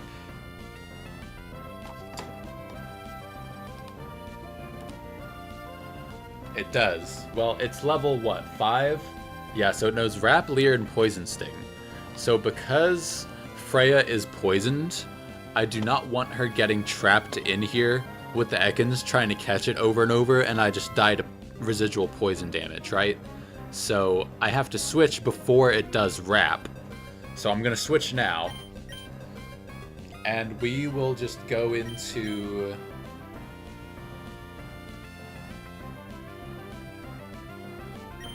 We'll go into Pablo. We'll see if Pablo can handle it.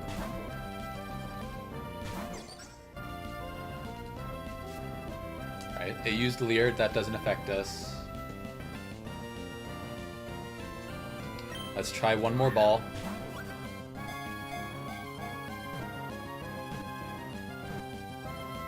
Alright, there we go. So, unfortunately, Ekans isn't really good for much other than the Intimidate ability. But we do get to nickname our Snake Boy. And he... is Loose Money the nickname suggestion? Oh no, you'll lose money. I didn't see the aisle. Alright, nickname for male snake, male Ekans.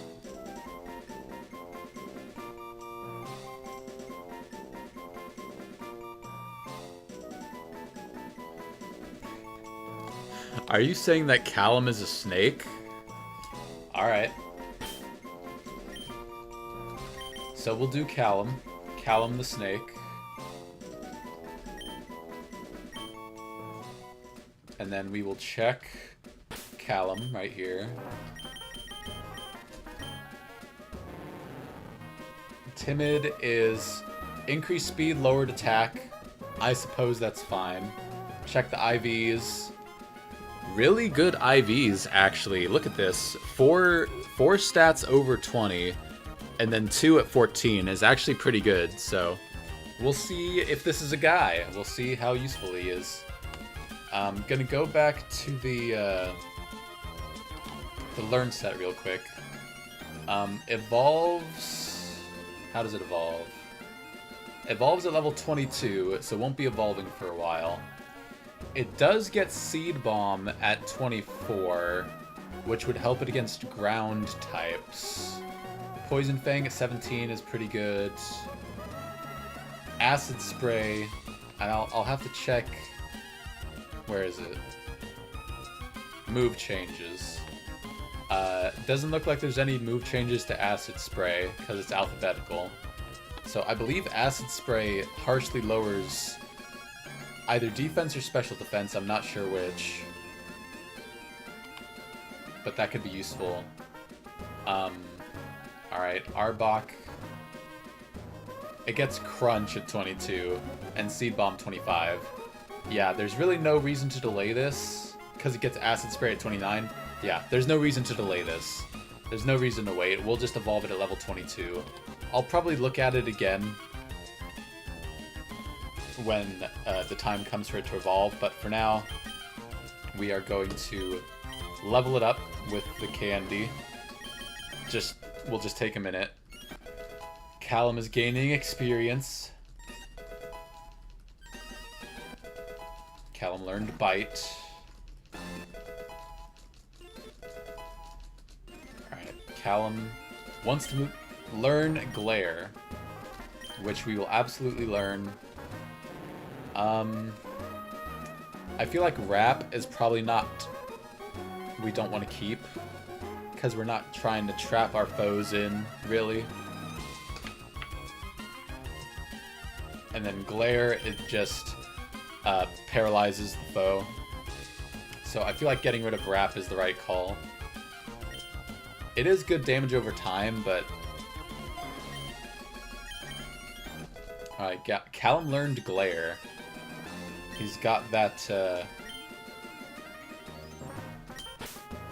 he's got that mean mug on him.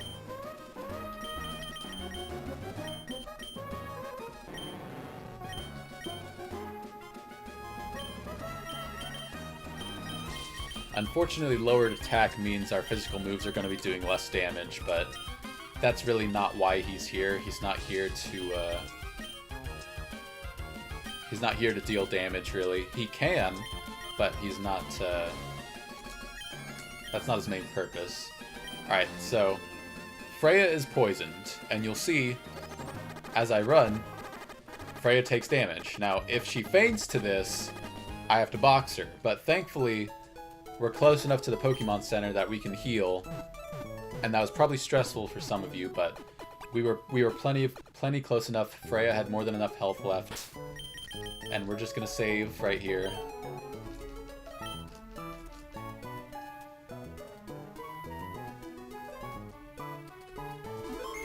And then we're gonna head back out to the beach to see where the next trainer is,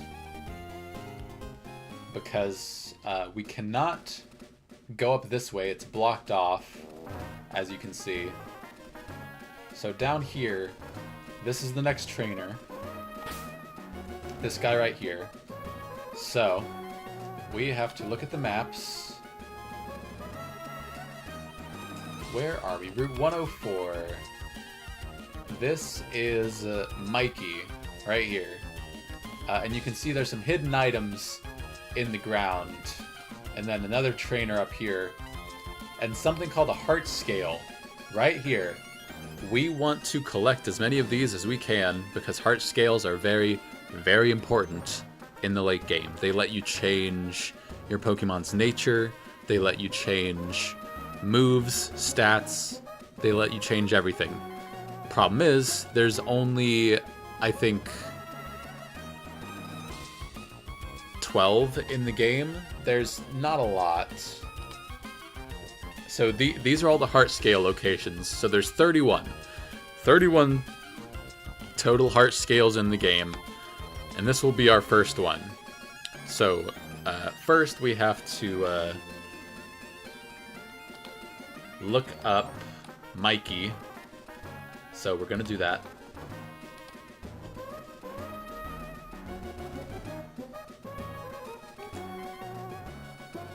And then we have to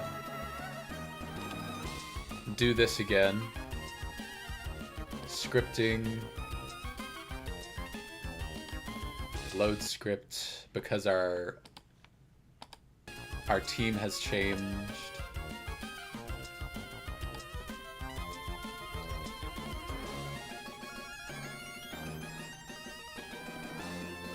Alright, let's see if it's updated. Steeny, Pidgey. Alright, it is not updated. So I'm gonna close this and see if that helps. No. Okay. Let's just try again.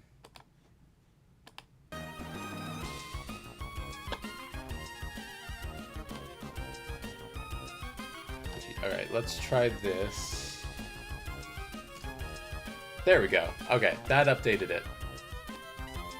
Excellent. Alright, so now we just copy-paste.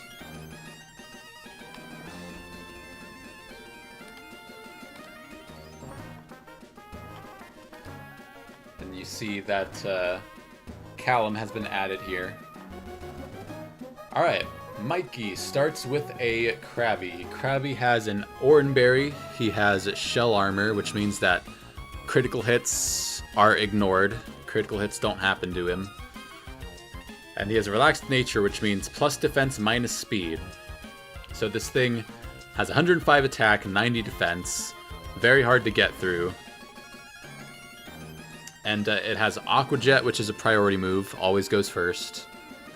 Stomp, which we've seen does a lot of damage. And Mud Shot, which I believe lowers accuracy if it hits.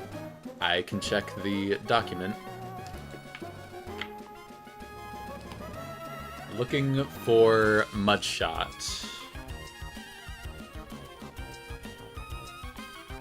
Alright, so Mud Shot has not been changed, so it's the same as the original.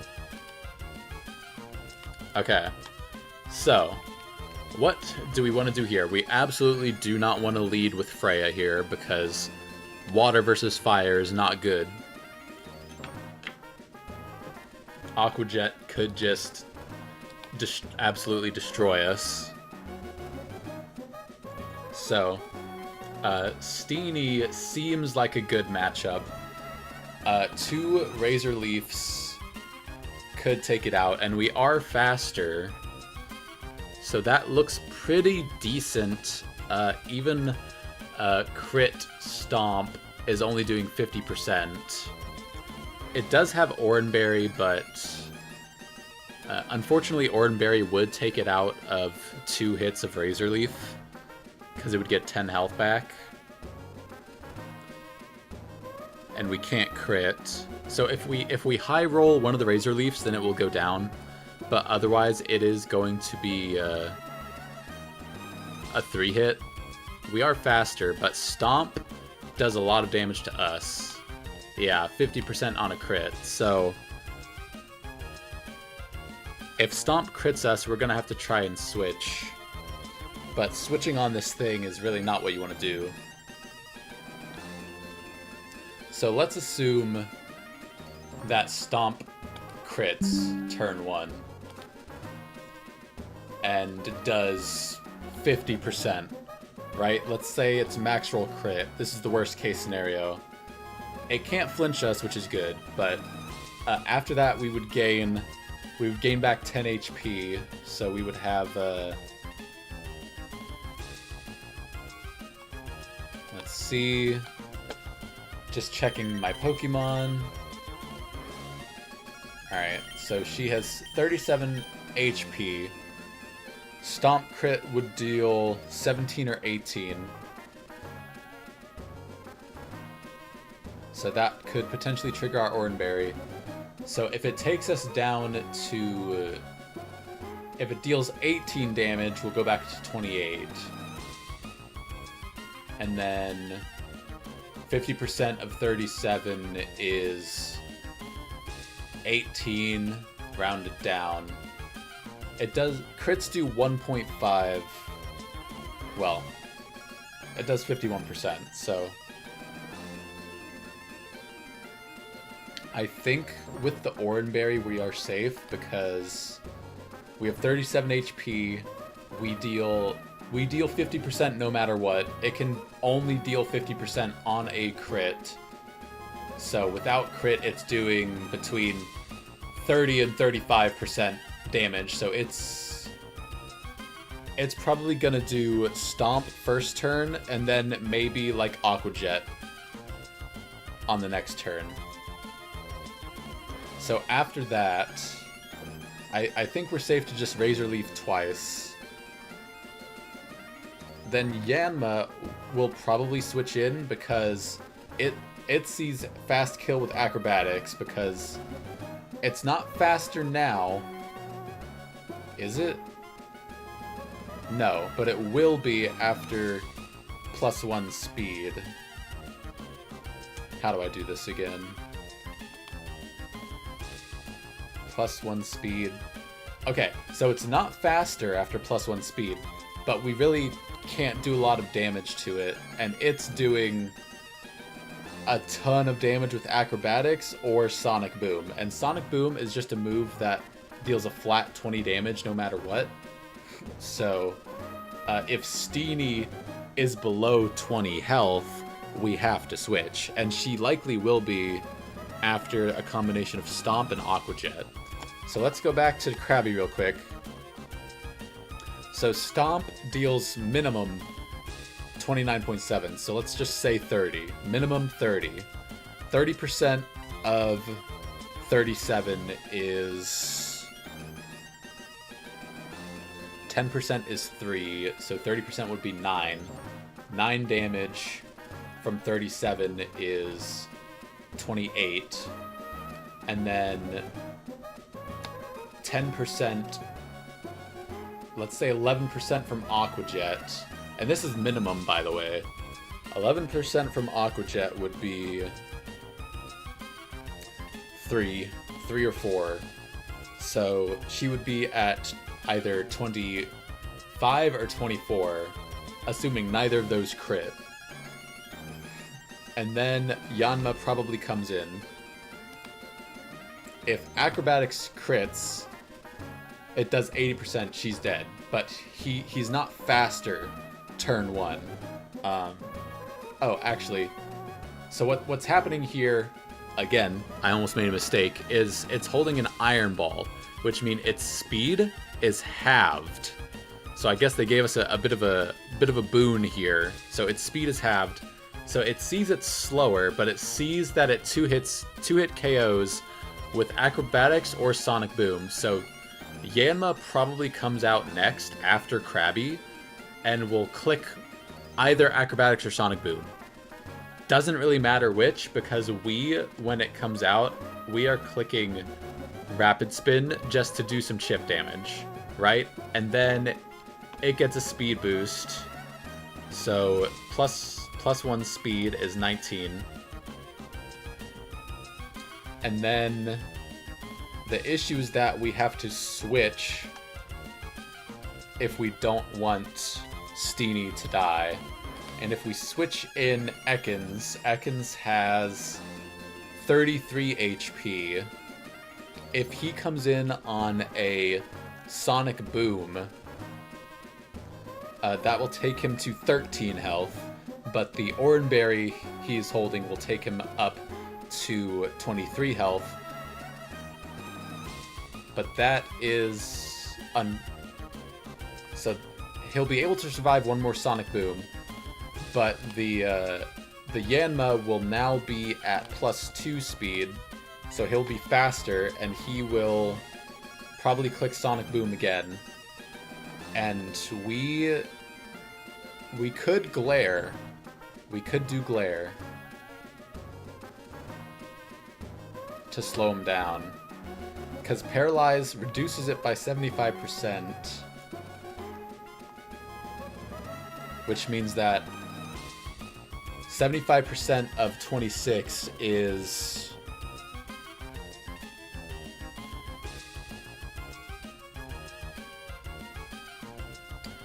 He'll be slower if we glare, but Callum will be weak by that point, so he won't be able to stay in, otherwise he will die. But the problem is he just keeps boosting his speed every time we switch, right? So let's say we switch again. Let's say we switch into Bugs. He is now +3.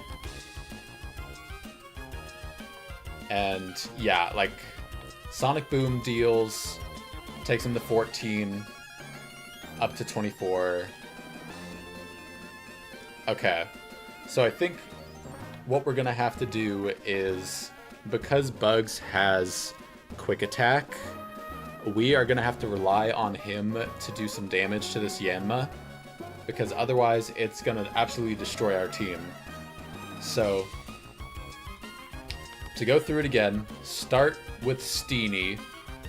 Always 2-hit KO this Krabby no matter what. Amount of damage to us doesn't particularly matter so long as we are above 20 HP or... yeah. So long as we're not in acrobatics kill range, right? So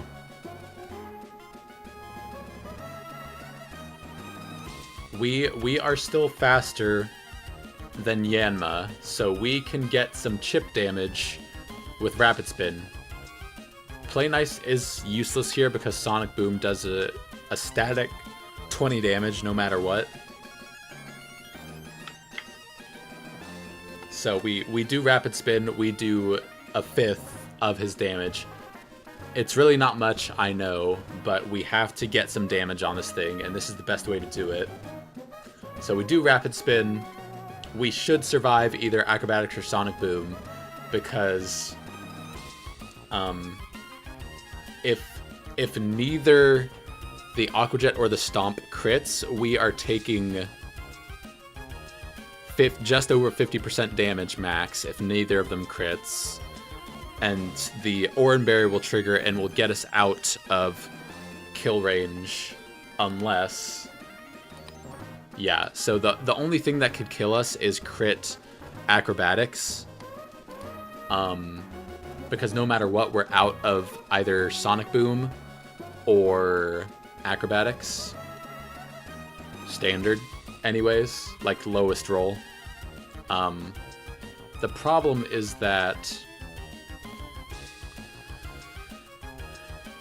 it's 80% likely to use Acrobatics on us, according to this. So let's assume that Steenie takes 51.3%. And then she heals by 10 HP. So 51% is like 37 down to 18. Heals up to 28 from Oran Berry. Because the order of operation goes Razor Leaf, Stomp, probably Aqua Jet after that because it sees that we kill it. And then Razor Leaf kills it.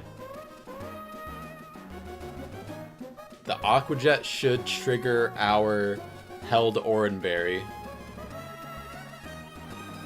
If they minimum roll on both, we will still get the Oran Berry because 29 plus 10 is 39 plus 1.5. No.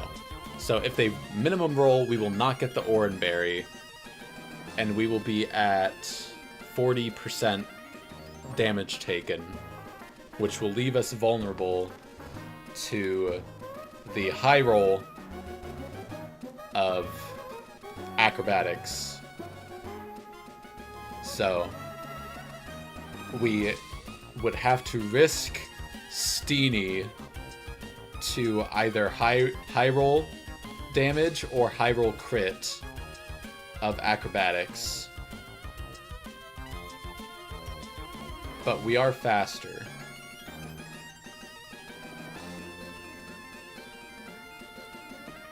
So we would be risking Steenie here if we did this. If we switch Steenie out into Ekans turn 1, its attack will be lowered to -1, and acrobatics is doing much less damage. But he then gets a speed boost, so +1. We are still faster turn 2. So what do we do with that? The question is, what do we do? So we can bite for almost a quarter damage, and then he will probably do Sonic Boom. We will heal with Oran Berry, and we can bite. Alright, so it acrobatics us. We take like 20% health. It gets the speed boost. We're still faster. Bite, chance to flinch, probably does Sonic Boom. 20 damage, we heal out of another Sonic Boom. It gets another speed boost. It is now faster. Always does Sonic Boom, but we survive and we bite. So that's...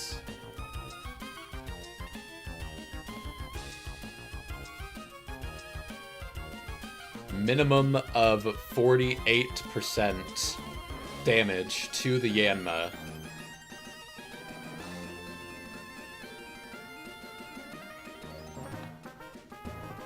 No. I did this. Okay. So that's minimum 48%, because that's the lowest we can roll. We can switch Ekans out. It's always using Sonic Boom. So we can switch into Pidgey. On a Sonic Boom. Deals 20. Takes us to 13. We heal back to 23. It gets a speed boost.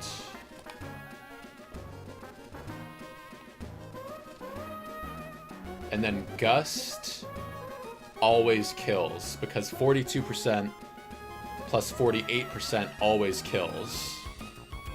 And Sonic Boom cannot kill us because we will have 23 health after getting taken below 50 by the first Sonic Boom. We move after it, but that doesn't matter. And then Pidgey will be left with 3 HP, and will get the Killing Blow on Yanma, which will bring in Clobopus. This thing has Oran Berry and is limber, which means it can't be paralyzed. Increased speed, lower special attack. Pidgey is faster, but does not kill it in one hit. So it will either detect or Rock Smash. So we will go into Piplup. And then Pluck is a 2-hit, but let's say it uses Rock Smash and we get a defense drop. Okay. We are faster than it, so 2 Plucks will kill and eat its Oran Berry. Okay, I think we figured it out. That took a while, but here's what we're gonna do. We're gonna lead with Blueberry, right? We will switch to Callum on the Yanma because there's an 80+% chance that the Yanma uses acrobatics on Steenie. When Callum switches in, Intimidate will activate and will lower the damage of that acrobatics. And we will still be faster after that turn by 1 point. So we will bite it. Bite does a quarter damage. Let's just make sure. Yes, bite does 24%. So we are faster. We are faster on that turn. Because it's at +1, which means it's at 19 speed. So we will bite it once. There's a chance to flinch. If it doesn't, that is fine. Because it will 100% of the time do Sonic Boom.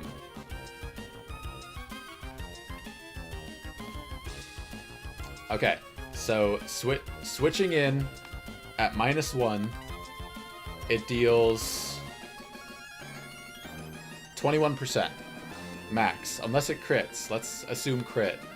Okay, so crit acrobatics is 45%. Would not trigger our Oranberry. So switch in. Intimidate goes off. It deals 21%, which is 10%, is 6 damage, which will take us to 27. We are faster. We bite. It will always do Sonic Boom, which takes us down to 7 HP. But we heal with the Oranberry back up to 7. Okay, so there's the issue, is we will heal up to 17. Which means that we are vulnerable to another Sonic Boom. And it will now be faster. Okay, so come in on a Sonic, or we come in on the Acrobatics. Acrobatics deals about 20%, which is 5 or 6 health, which takes us to either 28 or 27. We can bite it, we can flinch, but if we don't, it deals 20 HP with Sonic Boom, which takes us to either 7 HP or 8 HP. Oranberry only gets us up to 17 or 18 HP, and it is faster the next turn. So Sonic Boom always kills. So what we have to do is we have to, if we don't want to lose Callum, we have to switch into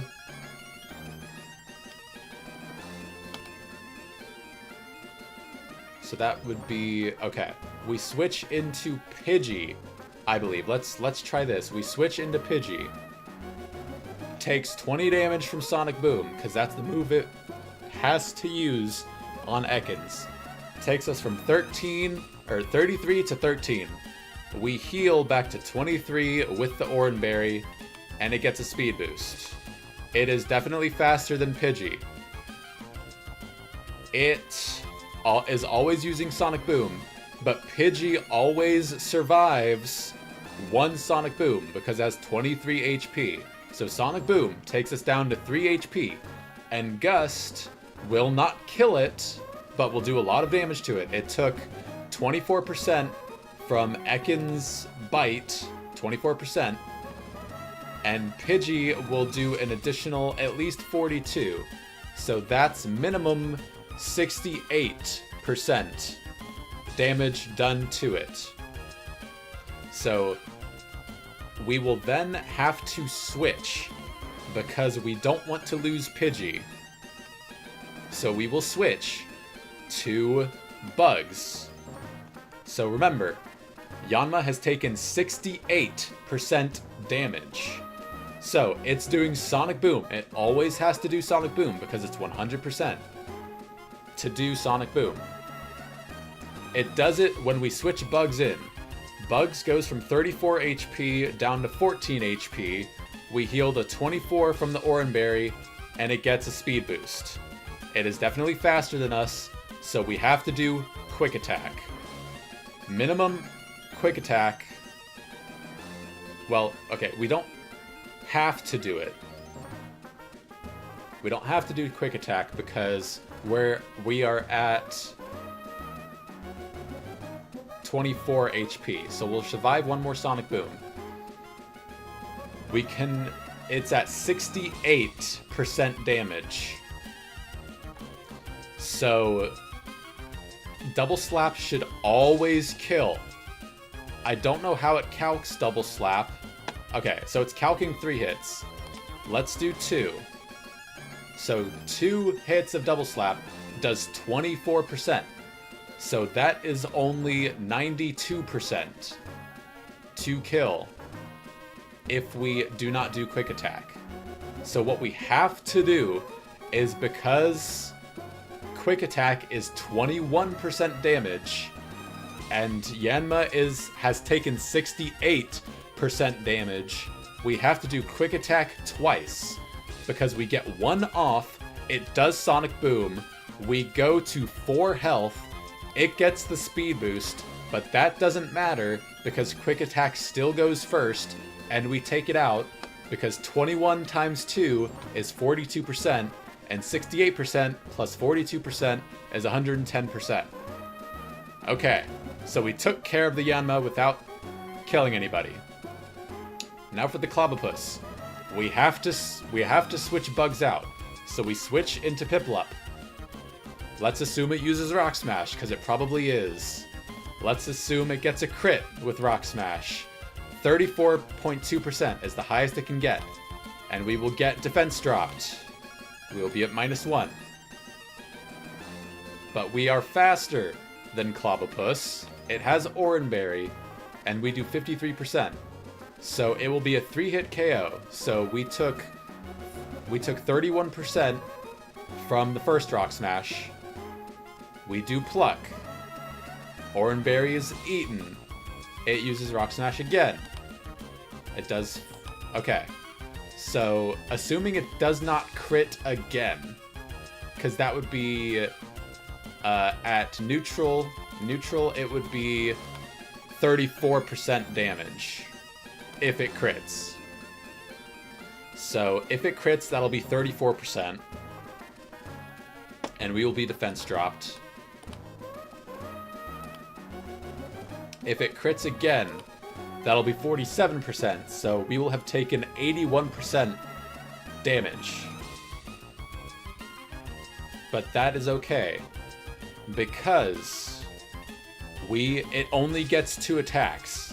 Because we are faster. It takes 3 hits to kill it, but it only gets 2 attacks. We move first on the 3rd turn, so it can never kill us. It has no priority moves. Okay, so what we have to do is we have to lead Steenie. 2 Razor Leafs always kill the Krabby.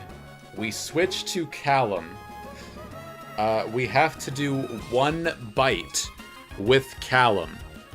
Then when Callum gets low, we have to switch to Periwinkle.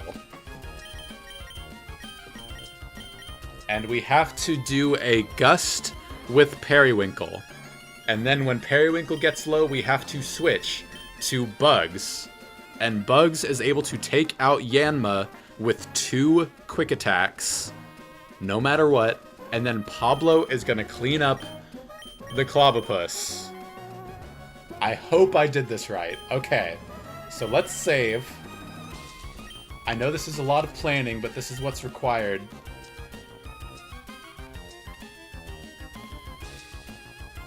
Yeah, I just need to start naming all the Pokemon off of the members of the Black Company.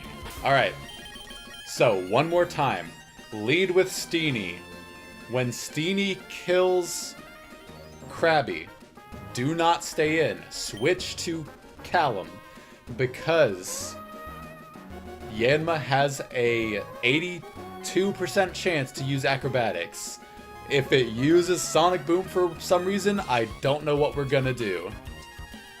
Okay, so I have to check this really quick. I just have to check. I have not done anything with Freya. So let's assume for some reason that it does Sonic Boom on the switch in, right? Does that change anything? So assuming it does Sonic Boom on the switch in, takes us down to 13, we go back up to 23, and it gets a speed boost. We are still faster. It's always using Sonic Boom. We bite, chance to flinch. If it doesn't, that's fine. Because it uses Sonic Boom, we go down to 3 HP, and it gets a speed boost. It is now faster, so we have to switch. So we switch to Pidgey. We switch to Callum. It does Sonic Boom. 20 HP down to 13. We heal back up to 23. And he gets a speed boost. 23 HP. 21%. Okay, the math still works out, but what I want to check is if I can do this easier with Freya. So, Steenie. Alright, let's assume we switch in Freya, right? I think Freya takes just too much damage from the incoming acrobatics because 29%, 44% on a crit. We are faster, and Ember does a lot of damage. Okay, let's assume we come in on a... Let's do Sonic Boom first. Let's assume we switch in on a Sonic Boom for some reason. Takes us down to 24, or 14 HP. We heal back up to 24 because of the Oranberry. And it gets a speed boost. Okay. We are faster. We do Ember. Ember does 60%. It does Acrobatics crit, cannot KO us. Because we are at 24 HP. And 24 is more than 44%. So it can never kill us with Acrobatics crit. It can only Sonic Boom. So Sonic Boom takes us down to 4. And then it gets a speed boost. And then it's a speed tie. Okay, so what a speed tie means is that it's random who goes first, right? So while there is a chance I could outspeed this and take it out with an Ember, I do not want to risk the speed tie, right? So I would have to switch on a guaranteed Sonic Boom. So Freya would have to switch. Yanma, though, has taken between 60 and 78%. Let's assume 60, right? Let's assume the smallest possible. 60%. We switch. We switch into... It's always using Sonic Boom, so we switch into Pidgey. Sonic Boom takes us down to 13. We heal back to 23. It gets a speed boost. It is faster. It's always using Sonic Boom. We are at 23 HP. If for some reason it chooses to use Acrobatics, I know it says it can't, but let's assume it can. 54%. 23 is higher than 54%. So it can never kill us with Acrobatics crit. It is going to Sonic Boom. Sonic Boom takes us back to 3 HP, and Gust always kills, because remember, it's at minimum 60% because of Ember. So 60 plus 40 is 100. 102. So that's what we can do. But I have to give Freya an Oranberry. Okay, so have to give Freya an Oranberry.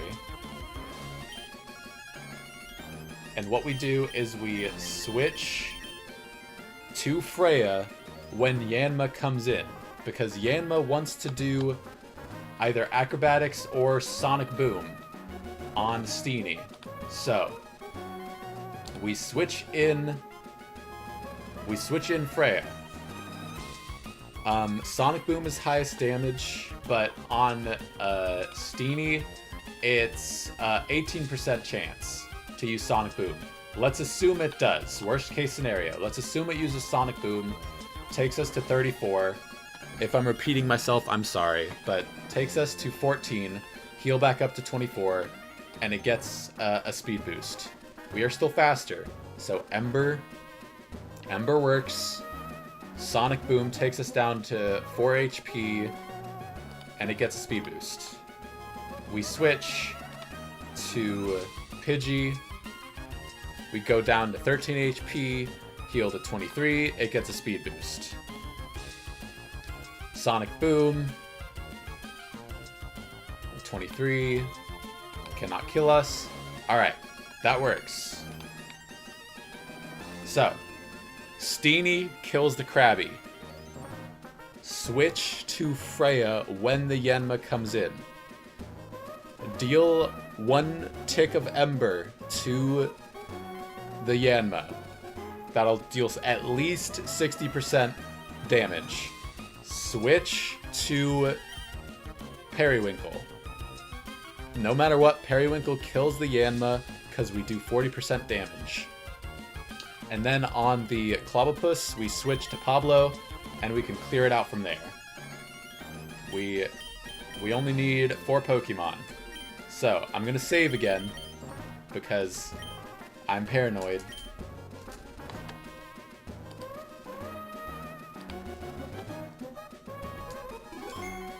Alright.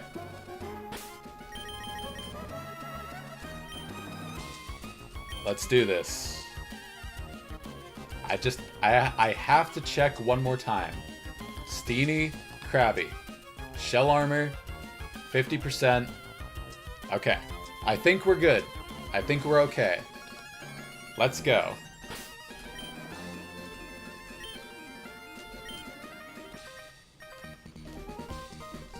Oh my goodness. This Yanma is a demon. I hate it. But we're finally getting into the battle. Alright. Razor Leaf. Always does 50%.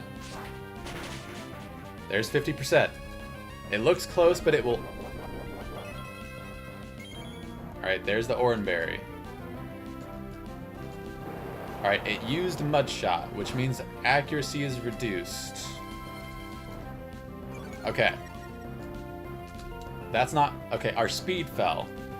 I don't think that changes anything. Let me check. Okay. Krabby, -1 speed. We are slower, so it can now flinch us with Stomp, which is not good. But we have to stick to the plan. We have to stay in. We just Razor Leaf 2 more times. Do not flinch. That's not good. We hope this next one does not flinch. Do not flinch. Okay.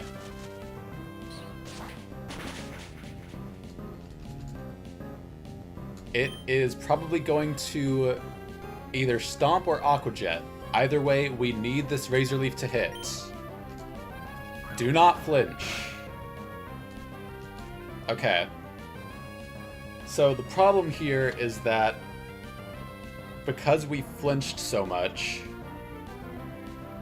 I am now in range of Stomp to kill Steenie, right? So, and it's faster.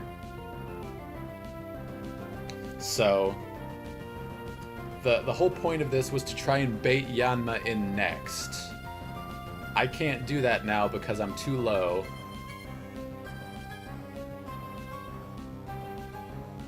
Okay, I think I can get out of this. I think I can get out of this. So if I switch to Ekans, Intimidate gets him to -1. Mudshot is scary, but we are faster. And Bite always kills, so he probably wants to go for Aqua Jet. The problem is, if Yanma does not come in, it's okay. Okay, because we have the plan. We have a plan. Okay. I have to switch to Ekans here so I do not lose Steenie. I shift. I switch. Intimidate goes off, reduces the attack. It's going to probably go for Stomp or Aqua Jet or something. Stomp. Yeah. And then Bite always kills. Yeah, there's Aqua Jet.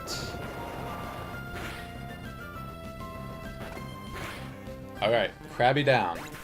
Now, if Yanma comes in, I am at 20 HP. Okay, there's Yanma. Okay, so Sonic Boom or Acrobatics, either way, we switch to Freya.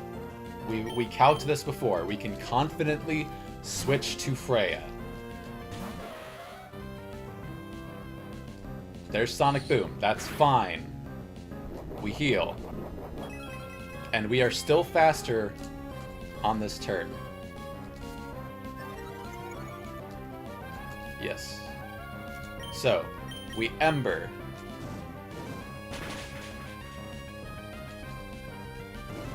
And it was burned. Perfect.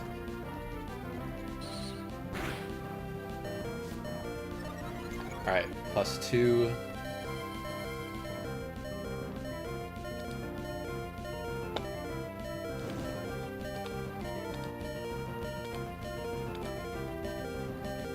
Okay, so we switch into Pidgey, and no matter what, we kill with Pidgey, because no matter what, we heal out of kill range with the Oran Berry.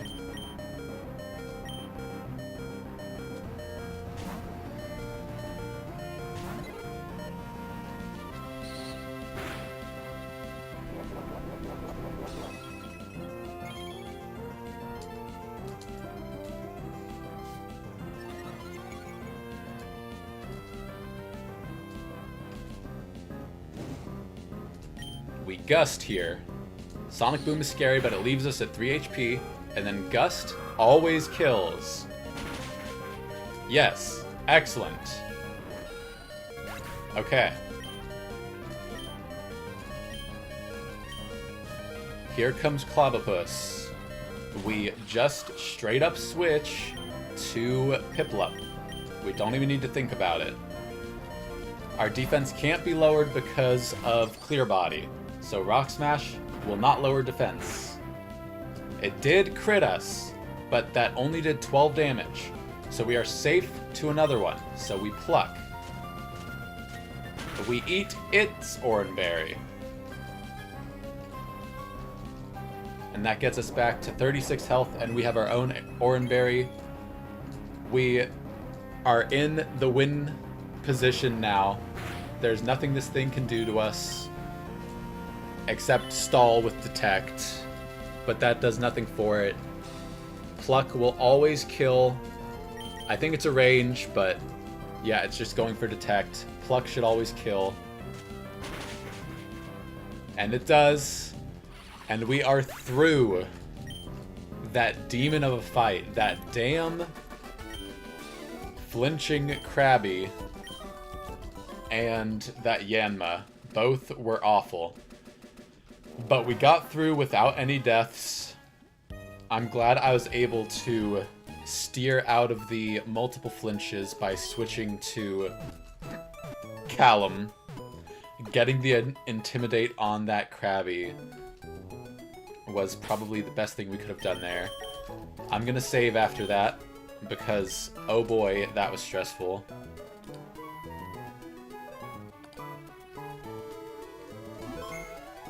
Okay, let's give the Pokemon who lost their Oran Berries back their Oran Berries. Alright, one for you. One for you. And one for you. Okay.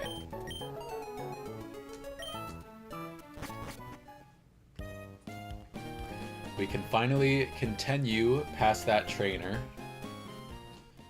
without fear.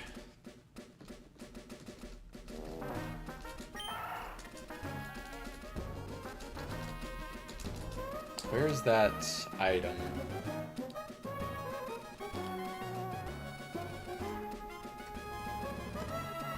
It should be...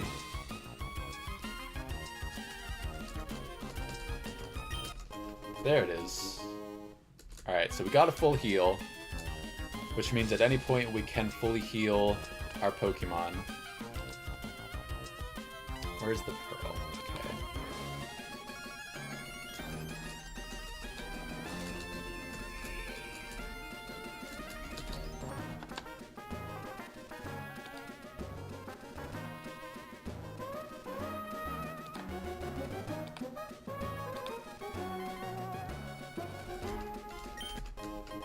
And we can actually sell this pearl for a decent amount of money, which I will do right now. Go over to this mart. I'm pretty sure the pearl is only for money. It doesn't have any other uses. So I'm going to sell it. Alright, we get 1,000, which is nice. Let's see what we can buy. Antidote may be useful, but we have a bunch of Pecha Berries, so we don't have to worry about getting poisoned. We have plenty of Pokeballs still. We have 17 in the bag. Do we need more than that? Right now, probably not. We'll wait until we have a bit more money to get more Pokeballs. I guess there's always a chance that whatever we're trying to catch just won't get in the ball. And that will be a lost encounter if that happens, but I really don't think that's going to happen. Alright. We've got a fisherman up here, and his name is Darien. So we're going to look up Darien.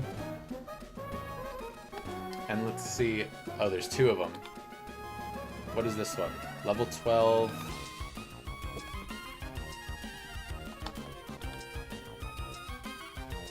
Why is there 2 different ones?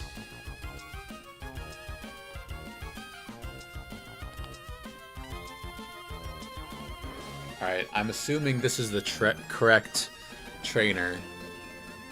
So we've got a Choice Band Magikarp, which means that all of its attacks are 50% more powerful. Rattled, which means that when it takes damage, its speed is increased, I think.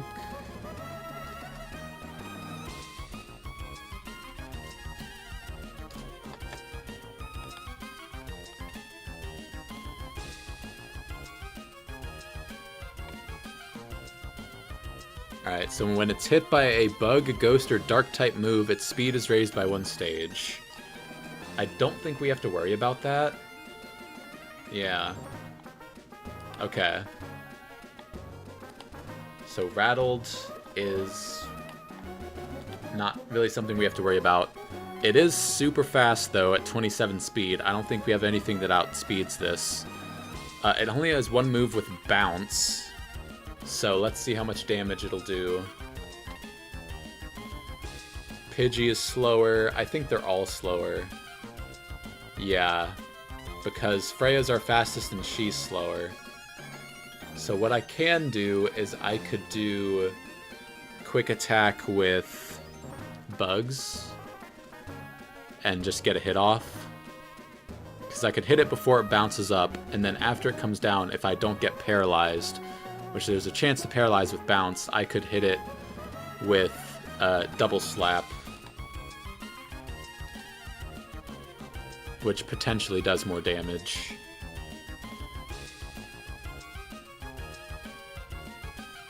So I would do potentially 40%, and then 60, 80, but it's doing a lot with Bounce. Lead with Ekans, Intimidate, reduces the attack by 1.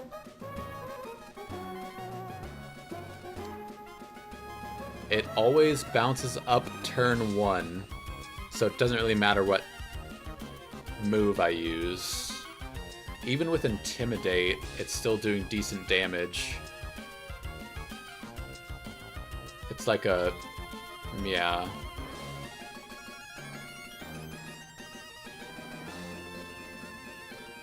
I could glare it to make it slower.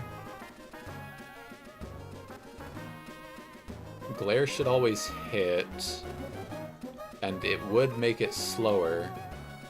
So I could glare. I would take, but then I could be paralyzed. But there's really no way around that. Okay.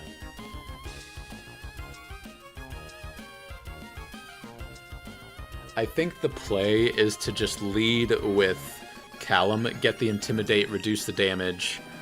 It's gonna bounce no matter what, which means it jumps up in the air. I'll miss whatever attack I use, and then it'll come down and hit me. There's a chance it paralyzes me. Let's hope that doesn't happen.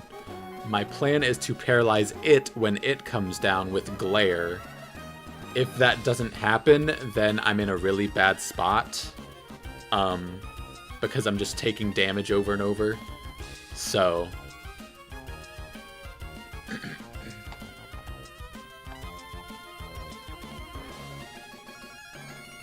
if I have to switch Callum out, who takes... okay, you take some damage. Piplup looks like it takes the least damage. 17%, 15%. Freya is not faster. I could growl it to reduce his attack further. 21%. Okay, so it looks like Freya or Piplup are my best options to switch into it if I need to, and then just chip away with what damage I have, or growl to reduce its damage. So we lead with Callum.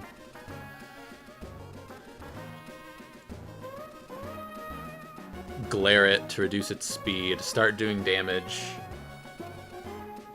We're probably going to have to switch anyway at some point, so let's see what the other one is.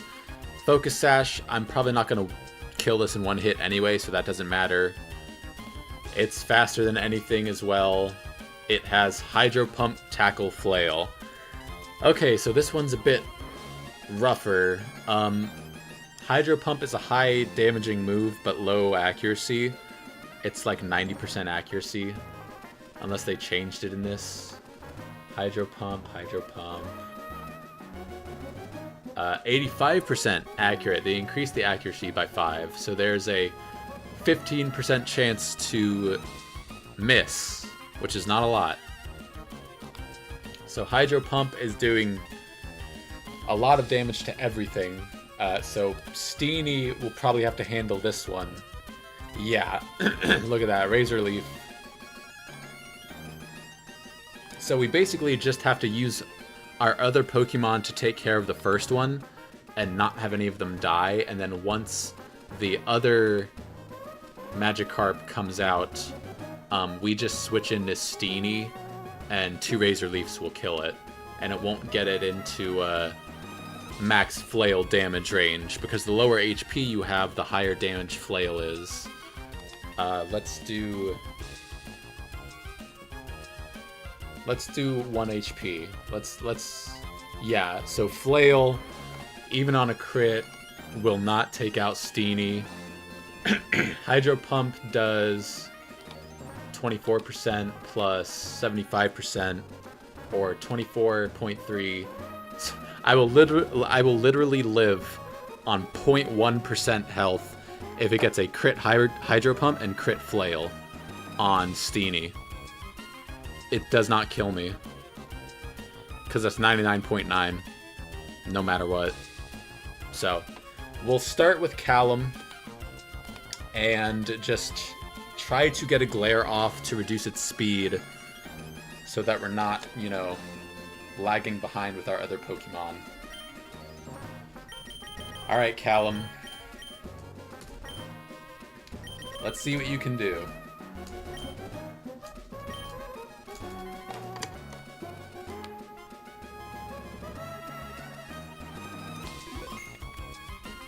Alright.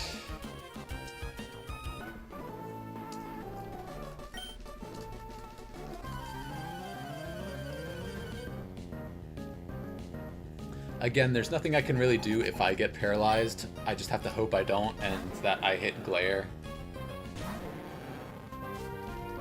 So there's Intimidate, Reduce Attack.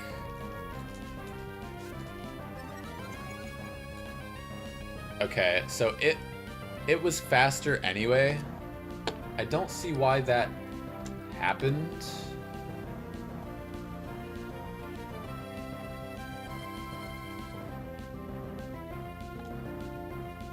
Alright, I have to find mechanics. Is it in here? Held items, infatuation.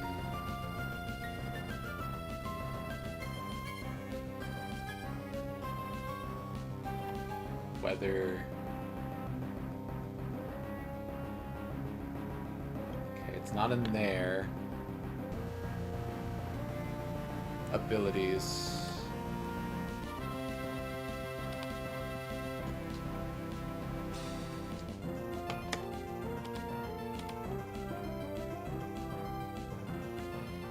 I don't know why that happened.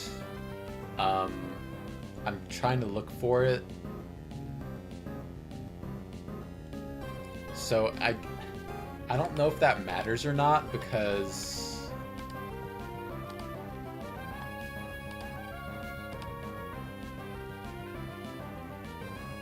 I think paralyze, if I paralyze it, it will still be slower. I don't know how to apply a status.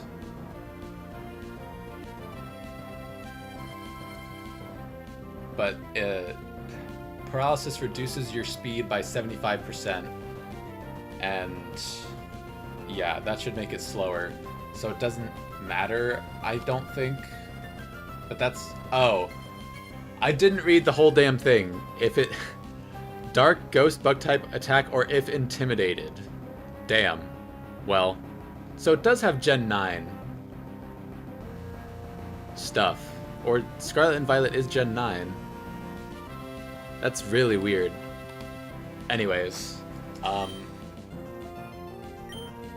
Leer bounces up. There it goes. Leer misses. Alright, and then we try to glare it when it comes down.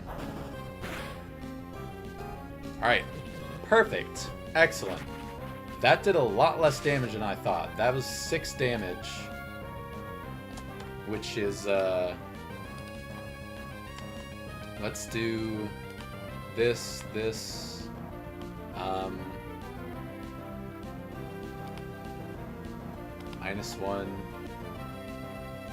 I guess that's 20% is 3.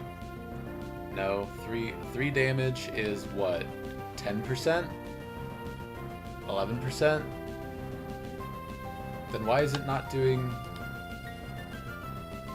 Oh, maybe I don't know, but I'm doing good for now, so we will just bite it. And I get a critical right off the bat. Excellent. Okay, so Rattle just keeps triggering no matter what. So it's at +2.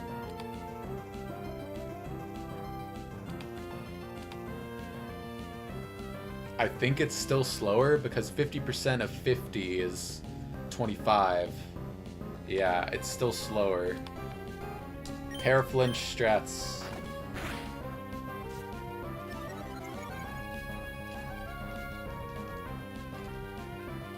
There it goes.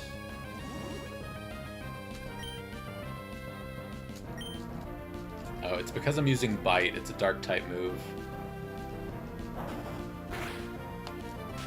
And now I'm paralyzed. So now I am definitely slower.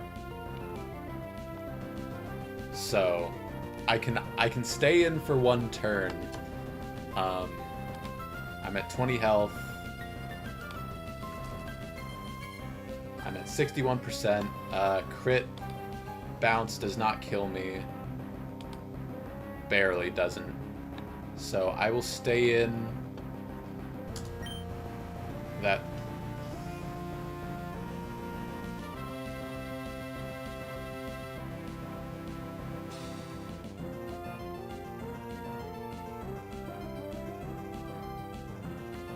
How much does Poison Sting do? 10%? It's not really worth it. I'll just bite it.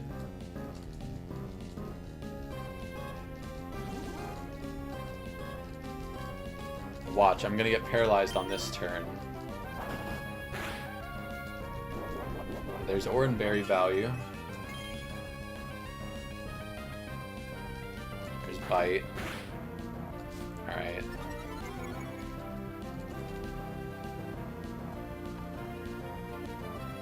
We just... Second verse, same as the first. Just keep biting. Excellent.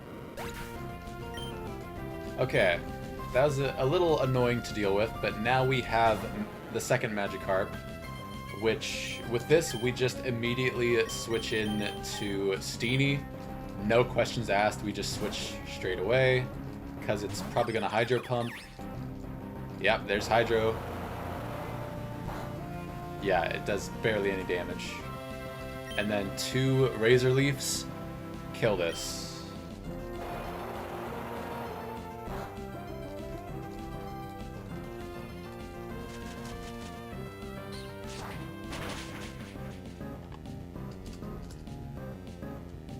Alright, I have to check and make sure...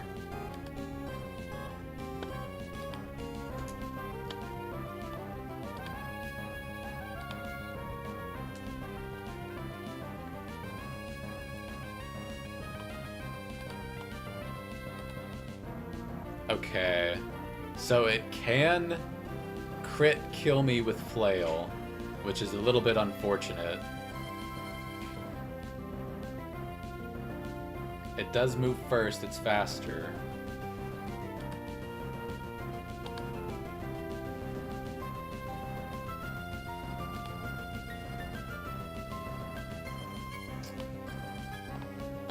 If I don't know what HP it's at. 7? That looks about right. It's at 27%. No, it's a little less than that. So 23%. If I switch to bugs, 35%. Oh, but it can never use Hydro Pump now, but it can use Hydro Pump when but I'm faster because Quick Attack. Okay, so if it's at 6 HP, I kill it with Quick Attack no matter what, because it's at 23%. If it's at 7 HP, there's a chance I barely don't kill. Let's do 8.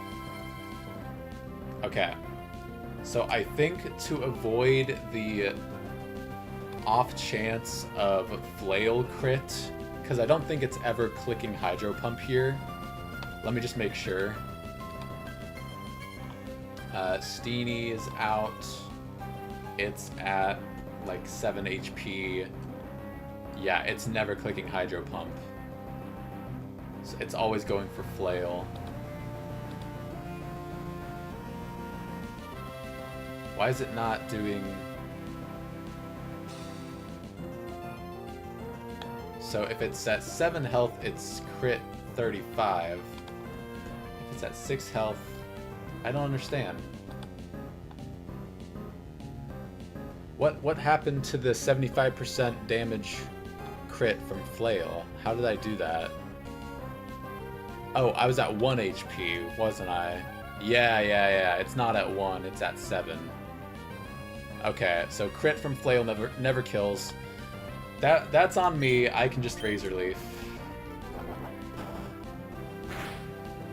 Yeah, we're fine. I was just getting a little shaken up by the 1 HP Flail, because more damage, less HP you have. But didn't need to worry about it. We are past that Fisherman. and that is the 5th trainer, I believe. We've fought 1, 2, and then 4 on this route. 1, 2, 3, 4. So we've defeated 6 trainers tonight, and I think that's respectable. I think we've come really far. I'm proud of myself and my team for getting us this far. That this man, this man Mikey, was the worst of the bunch in terms of calculating everything. But we are gonna go ahead and save here. And I believe that is where we'll end this stream for tonight. So thank you all for joining. I appreciated your input. I appreciated the views. If you liked this video, go ahead, click that subscribe button, come back for more. We'll be doing this every so often, probably once a week, maybe more if I'm feeling up to it. But put your thoughts in the comments below.